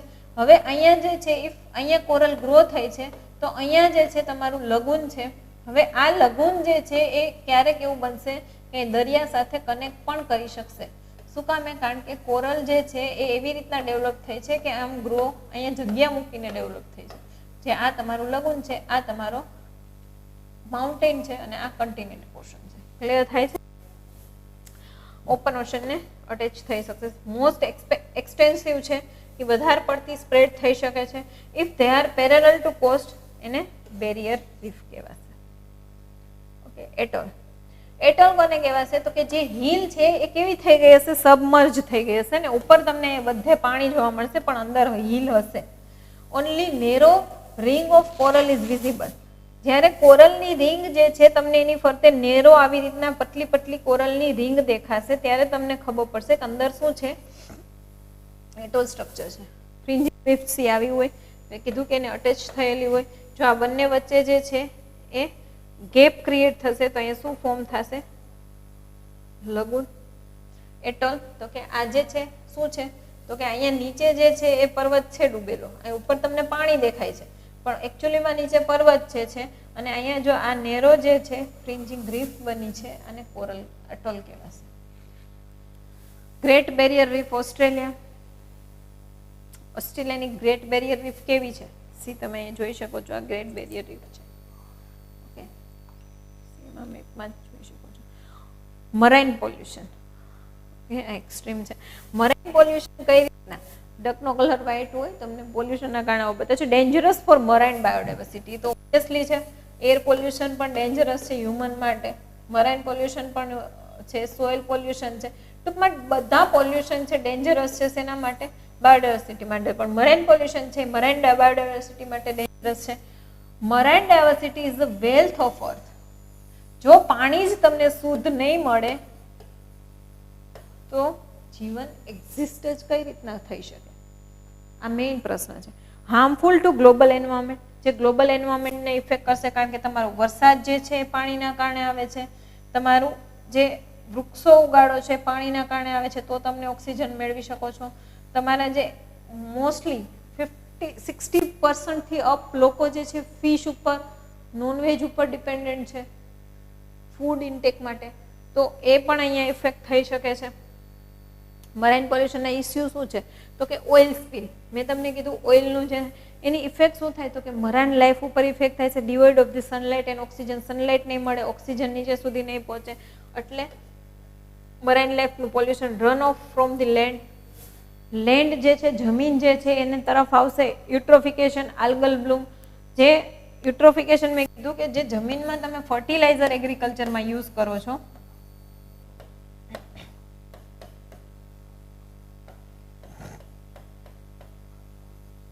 આ જે ફર્ટિલાઇઝર યુઝ કરો છો એ ફર્ટિલાઇઝર શું થાય છે? તો કે એ ફર્ટિલાઇઝર છે વધારે પડતા પ્રમાણમાં યુઝ કરો તો વરસાદ સાથે ધોવાણ થાય છે પાણી સાથે, અને ધોવાય અને શું કરે છે? તો કે નદી તળાવમાં જમા થશે, દરિયામાં જમા થશે અને આલ્ગલ બ્લૂમ બનશે, લીલ જમા થશે.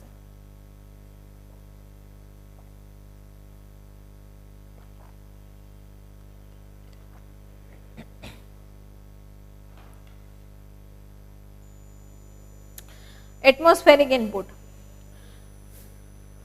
એટમોસ્ફિયરમાં એલિમેન્ટ જે વધારે હશે ઇનપુટ્સ મળે, એટલે કે ઇફ સલ્ફર વધારે હશે, ફોસ્ફરસ વધારે હશે, પોટેશિયમ વધારે હશે, કોઈ પણ કાર્બન ડાયોક્સાઇડ વધારે હશે, તો આ જે છે એ શું કરશે? તો કે ઓશન વોટરને કેવું કરશે? એસિડિક કરશે. એસિડિક ઓશન વોટર થશે તાપમાનના કારણે. ભેજમાં એ એસિડ જે છે એ ઉપર જશે, વાદળ બંધાશે અને એસિડ વર્ષા થવાના ચાન્સીસ વધી જશે. ડમ્પિંગ ઓફ ટોક્સિક એલિમેન્ટ્સ, આપને એવું થાય કે પાણી છે કંઈ નથી, દરિયા કિનારે ઘણા એવું કરેલું હશે કે પાણી છે, પાણીની બોટલ પી અને પ્લાસ્ટિક ક્યાં ડમ્પ કરી દીધું? દરિયામાં ફેંકી દીધું, નદીમાં ફેંકી દીધું, નદીમાં કચરો ફેંકી દીધો, ઘરનો કચરો તો કે જાય છે નદી વચ્ચે આવે છે ફેંકી દઈએ. તો આવું ઘણાને કરતા જોયેલા છે, ઘણા કરે છે હાલમાં પણ. તો આ જે ડમ્પ કરો છો ટોક્સિક જે એલિમેન્ટ છે એનો ડમ્પ તમે પાણીમાં કરો છો, અલ્ટિમેટલી આવે છે ક્યાં? તમારા સુધી. Toxicity harms marine organism as well as human organism. Ballistic water issue, dangerous to biodiversity. હવે ઓકે, આમાં જ આપણે જોઈએ તો એવું કહી શકો કે મર્ક્યુરી છે, તમને વચ્ચે ખબર હોય તો કેરેલામાં જે કેડીલા એના ઉપર બેન કરેલો હતો કે એ જે અમુક એલિમેન્ટ્સ જે છે, મીન્સ એની જે ફાર્માસ્યુટિકલ મેડિસિન છે, કોસ્મેટિક બનાવે છે, એના જે ઝિંક ને મર્ક્યુરી રિલેટેડ જે પણ કંઈ પ્રોડક્ટ્સ જે છે એનો જે વેસ્ટ નીકળે એ વેસ્ટ ક્યાં ઠલવે છે? પાણીમાં. એ પાણીમાં જીવજંતુઓ હોય છે, જળ સૃષ્ટિ હોય છે, માછલી હોય છે, એ માછલી ઇન્ટેક કરે છે. ઇન્ટેક કરે છે અને એ માછલી જ પાછી ફૂડમાં કોણ ઇન્ટેક કરે છે? Human being. અલ્ટિમેટલી એ આવ્યું ક્યાં? હ્યુમનમાં. ક્લિયર થાય છે? એક એક્ઝામ્પલ આપું. વચ્ચે ઇસ્યુ હતો, આપણે જે ફેસ વોશ યુઝ કરીએ છીએ ક્લીન એન્ડ ક્લિયરનું આવે છે, આઈ થિંક પેલું બબલ્સ વાળું. કોલગેટમાં પણ બબલ્સ આવે છે, રેડ, બ્લુ, ગ્રીન, યલો એવા કલરના, કલરિંગ કલરના આવા બોલ્સ આવે છે ઝીણા ઝીણા. ટૂથપેસ્ટમાં આવે છે, ફેસ વોશમાં આવે છે. હવે એ છે માઇક્રોપ્લાસ્ટિક. શું છે? માઇક્રોપ્લાસ્ટિક. એને તમે પાણી સાથે તમે વોશ કરો છો, ફીણ વળી જાય છે. એ જે છે માઇક્રોપ્લાસ્ટિક જે છે એ ઓગળતા નથી, એ તમને એટ્રેક્ટિવ પર્પઝ માટે નાખેલા હોય છે. એ ઓગળતા નથી અને એ શું થાય છે? તો કે પાણી સાથે જે છે તમે ફેસ વોશ કરી લીધું, તમને હાથમાં નથી દેખાતા બિકોઝ ફીણ વળી ગયા છે, એની અંદર તમે એવા માઇક્રોપ્લાસ્ટિક શોધવા નહીં બેસો. એ પાણીમાં વહી ગયા, નદીમાં જશે, નદીમાંથી દરિયામાં જશે, દરિયામાં એ માઇક્રોપ્લાસ્ટિક કોણ ખાશે? તો કે જળસૃષ્ટિ, નાની મોટી માછલી ખાશે. એ માછલીને ફૂડ ઇન્ટેક તરીકે લોકો જે છે એ ઇનડાયરેક્ટલી ડાયરેક્ટલી તમે જ યુઝ કરેલો માઇક્રોપ્લાસ્ટિક જે છે એ તમે ફૂડ ઇન્ટેકમાં લીધો. નોનવેજ નથી ખાતા, ખાય છે, એ મેટર નથી કરતું, પણ 60% લોકો છે એ ફિશ ઇન્ટેક કરે છે કન્ટ્રીમાં, ઓકે, વિશ્વમાં, વર્લ્ડમાં. તો એ જે છે એ મર્ક્યુરી ભલે થ્રુ થઈ, કોઈના થ્રુ થઈ અને અહીંયા આવ્યું છે. હવે એમાં જે છે કન્સેપ્ટ, એમાં તમે ઘણીવાર સાંભળેલું હશે કે તમે એવું કહેશો એ માઇક્રોપ્લાસ્ટિક છે. હવે એક માછલી જે છે, નાની માછલી એ માઇક્રોપ્લાસ્ટિક ખાધું. એ નાની એવી 10-12 માછલી જે છે આ એક માઇક્રોપ્લાસ્ટિક, આવા અસંખ્ય માઇક્રોપ્લાસ્ટિક. આ નાની માછલીએ એક માઇક્રોપ્લાસ્ટિક ખાધું, ઓકે. એવી રીતના બધી નાની માછલી એક એક એક એક ખાધું. એક મોટી માછલીએ આવી 10-12 માછલી ખાધી. એટલે આ એકમાં કેટલા ગયા? તો કે આ બધા માઇક્રોપ્લાસ્ટિક એમાં ભેગા થયા. આ એક માછલી જે છે એને 50 લોકોએ ડિવાઈડ કરીને ખાધું. એટલે 50 લોકોમાં માઇક્રોપ્લાસ્ટિકના એલિમેન્ટ્સ આવે અને આના કારણે જે છે કાર્સિનોજેનિક ઇફેક્ટ આવી, બોડીમાં કેન્સર થયું. ક્લિયર થાય છે આ વસ્તુ કે એક તમારા યુઝના કારણે 50 લોકોને ડિઝીઝ થઈ શકે છે. સેકન્ડ વન છે ટારબોલ્સ. આ પણ એક પ્રકારનું મરીન પોલ્યુશન છે. જે મેં તમને કીધું બાયોમેગ્નિફિકેશન કહેવાય એને, કે એક તમે સ્મોલ પોર્શનમાં યુઝ કરો છો, પણ એ જ્યારે અલ્ટિમેટ પર્સન પાસે પહોંચે છે, અલ્ટિમેટ એનું રિઝલ્ટ આવે છે ત્યારે મેગ્નિફાય થઈને આવે છે. બાયોમેગ્નિફિકેશન, ઓકે. સેકન્ડ જે છે ટારબોલ્સ. ટારબોલ્સ શું છે? Lump of petroleum. પેટ્રોલિયમ મેં તમને કીધું કે આપણું જે ઓઇલનું છે, પેટ્રોલિયમ પ્રોડક્ટ છે, કોલ પ્રોડક્ટ છે, નેચરલ ગેસ છે, એનું ઇમ્પોર્ટ એક્સપોર્ટ એના થ્રુ થાય છે. તો કે એનું ઇમ્પોર્ટ એક્સપોર્ટ જે છે એ થાય છે સી વેસલ્સ થ્રુ. આ સી વેસલ્સ થ્રુ થાય છે. એના લીકેજના કારણે જે પેટ્રોલિયમ પડે છે એના કારણે કોરલ રીફ તો થઈ, પણ એના મિનરલ્સ સાથે, એના કચરા સાથે લંપ બનાવે છે બીકોઝ ઓફ સ્ટિકીનેસ એની, ઓકે, બીકોઝ ઓફ એની સ્ટિકીનેસ. તો એ જે છે એ શું કરે છે? તો કે લંપ બનાવે છે, ગઠ્ઠો બનાવે છે. અને ઓઇલ સ્પિલેજ ફ્રોમ ધ ટેન્કરમાંથી થાય છે, સી વેસલ્સમાંથી થાય છે. અને એ કેવું હોય છે? સ્ટીકી હોય છે, વેક્સ લાઇક લંપ હોય છે. એટલે એ શું થાય છે? તો કે ઓઇલ સાથે, સી વોટર સાથે રિએક્ટ કરે છે. ફ્રીઝી અને સ્ટીકી હોય, એકદમ ચીકણું પદાર્થ હોય છે, ઓકે. અને તમે ઘણા દરિયા કિનારે આવું બ્લેક જોયેલું હોય છે. આ બ્લેક જે છે ડમ્પ શું છે? એ છે ટારબોલ્સ. ક્લિયર થાય છે? સી, આપણે ઓશન બોટમ રિલીફ જોયું, ઓશન કન્ટિનેન્ટલ સેલ્ફ જોયો, કન્ટિનેન્ટલ સ્લોપ જોયો, કન્ટિનેન્ટલ રાઇઝ જોઈને એબેસલ પ્લેન જોયો, okay. Clear? Types of island જોયા, એમાં 4 ટાઈપ્સ જોયા.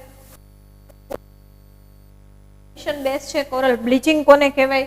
ઓકે. કોરલ જે છે એ કઈ રીતના ફોર્મ થઈ છે, એના માટે બેસ્ટ કન્ડિશન શું છે ગ્રો કરવા માટે? ગ્રો નથી કન્ડિશનમાં કરતી તો શું છે? ઝૂઝેન્થેલાઈ શું છે? કોના ઉપર એ ડિપેન્ડન્ટ છે? ત્યારબાદ મરીન પોલ્યુશન જોયું કે મરીન પોલ્યુશનના કારણે શું થઈ શકે છે. બાયોમેગ્નિફિકેશનનો કન્સેપ્ટ જોયો, યુટ્રોફિકેશનનો કન્સેપ્ટ જોયો.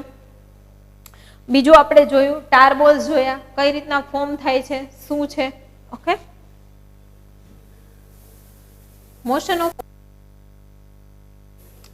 ઓફ ઓશન વોટરમાં આપણે જોઈએ તો જે મોશન ઓફ ઓશન વોટર છે એ 2 પ્રકારની થાય છે, હોરિઝોન્ટલ અને વર્ટિકલ. હોરિઝોન્ટલ થશે એમાં એક તો વેવ્સ તમારા આવશે અને બીજું જે છે કરંટ, જે તમે કોલ્ડ અને વોર્મ કરંટ તરીકે ઓળખો છો. સેકન્ડ વન છે વર્ટિકલ. વર્ટિકલમાં ટાઇડ્સ અને અપવેલિંગ. ટાઇડ્સ એટલે કે તમે જે ભરતી અને ઓટ કયો છો, અને અપવેલિંગ જેમાં પાણી ઉપર આવે છે, નીચે આવે, સર્ક્યુલર મુવમેન્ટ કહે છે. ન્યુટ્રિયન્ટ રીચ પાણી ઉપર આવે છે તળિયામાંથી, એમાંથી નીચે જાય છે, એ અપવેલિંગ.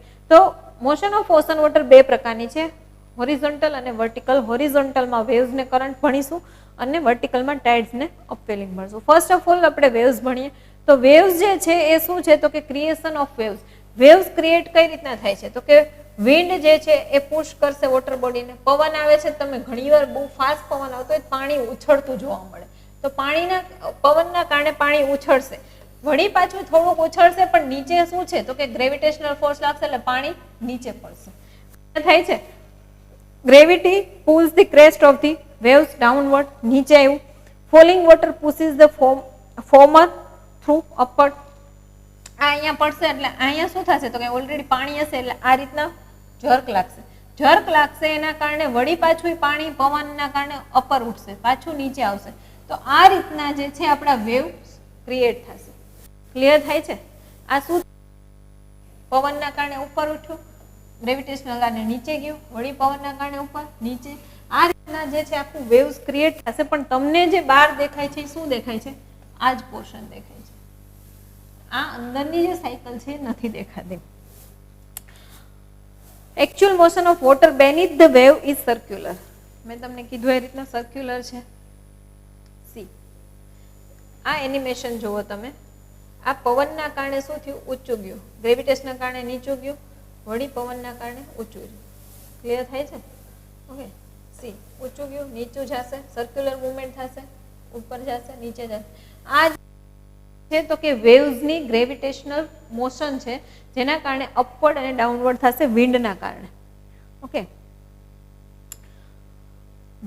Breaking up of the waves. વેવ્સને બ્રેક કરો તો શું તમને જોવા મળશે? તો કે જેમ તમે ડીપ વોટરમાં જાઓ સર્ક્યુલર મુવમેન્ટ જોવા મળશે, તમે અહીંયા આવશો એટલે સર્ક્યુલર એનું તૂટતું તમને જોવા મળશે. Okay. Depth of water is less than half the wavelength of the waves. મેં તમને કીધું એ રીતના કે સર્ક્યુલર પૂરું નહીં જોવા મળે એટલે વેવલેન્થ કેવી થઈ જશે? એની હાફ થઈ જશે. એટલે વેવ્સ છે એ કેવા થઈ જશે? બ્રોક થઈ જશે. બીજું કંઈ મોટું નથી. તો મોશન ઓફ ઓશન વોટરમાં હોરિઝોન્ટલ મોશનમાં વેવ્સ કમ્પ્લીટ. નેક્સ્ટ જે છે current, ocean current. Ocean current એટલે કેવા? તો કે ocean current are narrow and shallow. કેવા હશે? તો કે એક તો નેરો હશે અને બીજા સેલો હશે. એટલા ઊંડા નહીં હોય, અપ ટુ 500 મીટર્સ ડીપ હશે.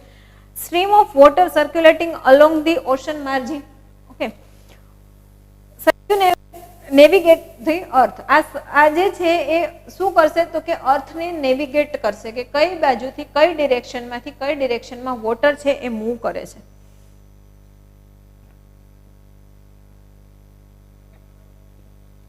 મેપ સ્ટડી કરવાનો છે. રેડ દેખાય છે એ વોર્મ કરંટ છે. બ્લુ દેખાય છે એ કોલ્ડ કરંટ છે. જનરલી તમને જે છે એ શું દેખાશે તો કે જે તમારો ઇક્વેટોરિયલ પોર્શન જે છે, ઇક્વેટોરિયલ પોર્શનમાં તમને મેં શું કીધું હતું તો કે હીટ સરપ્લસ ઝોન છે. હીટ સરપ્લસ ઝોન છે એટલે પાણી કેવું હશે? ગરમ હશે એટલે વોર્મ વોટર હશે. પણ જેવા તમે નોર્થ અને સાઉથવર્ડ જશો એટલે પાણી જે છે કેવું થશે તો કે હીટ ડેફિસિટ ઝોન આવશે. એના કારણે જે છે એ શું થશે તો કે કોલ્ડ વોટર ને જોવા મળશે. ક્લિયર થાય છે આ વસ્તુ? Heat distribution from poles to equator. પોલ્સથી લઈને ઇક્વેટર સુધી. Warm water from the equator. મેં કીધું એ રીતના હીટ સરપ્લસ ઝોન અને cold water from the poles because of heat deficit zone. Force responsible for the ocean current. Wind છે, isolation છે, ગ્રેવિટી છે અને કોરિયલ. વિન્ડ આપણે જોયું કઈ રીતના, આઇસોલેશન, ઇન્સોલેશન. Insolation vote? સૂર્યપ્રકાશ જે છે એ પૃથ્વી સુધી જે પહોંચે છે એને ઇન્સોલેશન કહેવાય. ગ્રેવિટી, ગ્રેવિટીના કારણે આપણે સર્ક્યુલર મોશન જોઈતી ઉપરથી નીચે પડે છે. એવી જ સેમ કરંટમાં થશે કે પાણી જેવું દરિયાની સપાટીથી ઉપર અહીંયા આવશે, સી લેવલથી ઉપરની બાજુ આવશે, બીજું જે પાણી છે નીચે જશે. આ રીતના સર્ક્યુલર મુવમેન્ટ કરંટ કરશે. કોરિયોલિસ ફોર્સ. કોરિયોલિસ ફોર્સ શું છે તો કે આજે આપણી પૃથ્વી છે, આ પૃથ્વી પોતાની ધરી ઉપર વેસ્ટ ટુ ઈસ્ટ મૂવ કરે છે. વેસ્ટ ટુ ઈસ્ટ જ્યારે કોઈ પણ મારે આ પેન છે, આ પેનને મારે આમ મૂવ કરવી હશે, આમ ફેરવવી હશે તો મારે અહીંથી ફોર્સ લગાડવો પડશે. તો ભલે ઇટસેલ્ફ ફરતી પણ એક પ્રકારનો કોઈ ફોર્સ લાગતો હશે. તો વેસ્ટ ટુ ઈસ્ટ મૂવ કરશે ત્યારે અહીંયા કયો ફોર્સ લાગશે? કોરિયોલિસ ફોર્સ. આ જે કોરિયોલિસ ફોર્સ લાગે છે એ ઇફેક્ટ કરે છે વિન્ડને, પ્રેશરને, ટેમ્પરેચરને. ક્લિયર થાય છે કે તમારી ટોટલી અને મેઇનલી જે છે ઇફેક્ટ એની જે છે એ વિન્ડ ઉપર થાય છે. વિન્ડ ઉપરથી આપણી મોન્સૂન પ્રોસેસ છે. ઓકે, આગળ ભણીશું. ડોમિનન્ટ ફોર્સ છે વિન્ડ. મેં તમને કીધું કે મેઇન કયું છે? Wind. Most of the current flows direction of the trade wind. Trade wind કયા છે? ઈસ્ટર્લી અને વેસ્ટર્લી.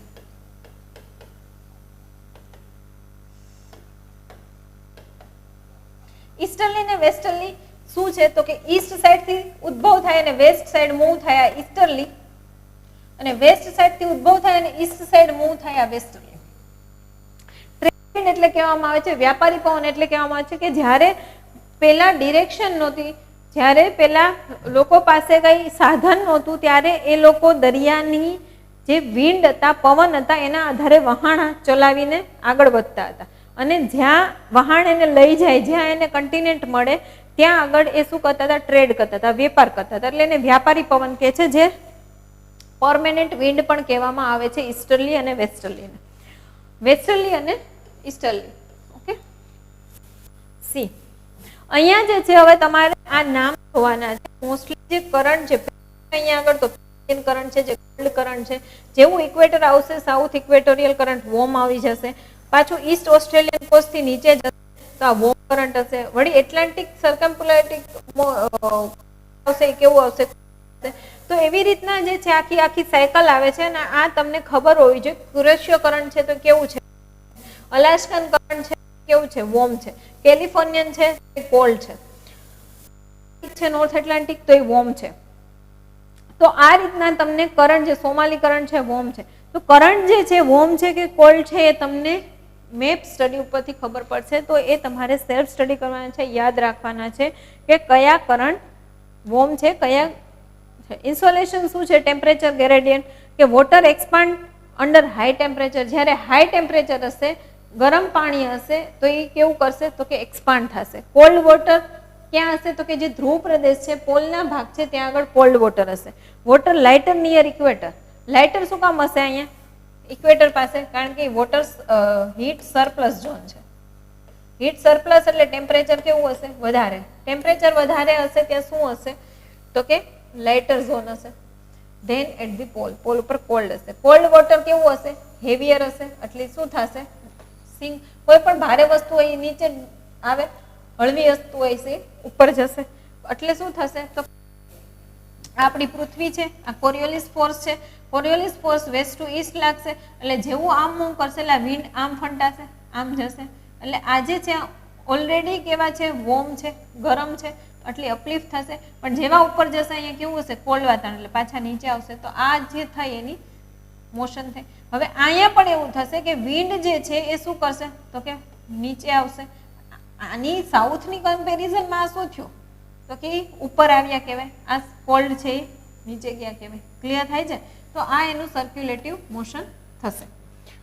Cold water from the pole from equator at subsurface level to balance loss of the water at equator.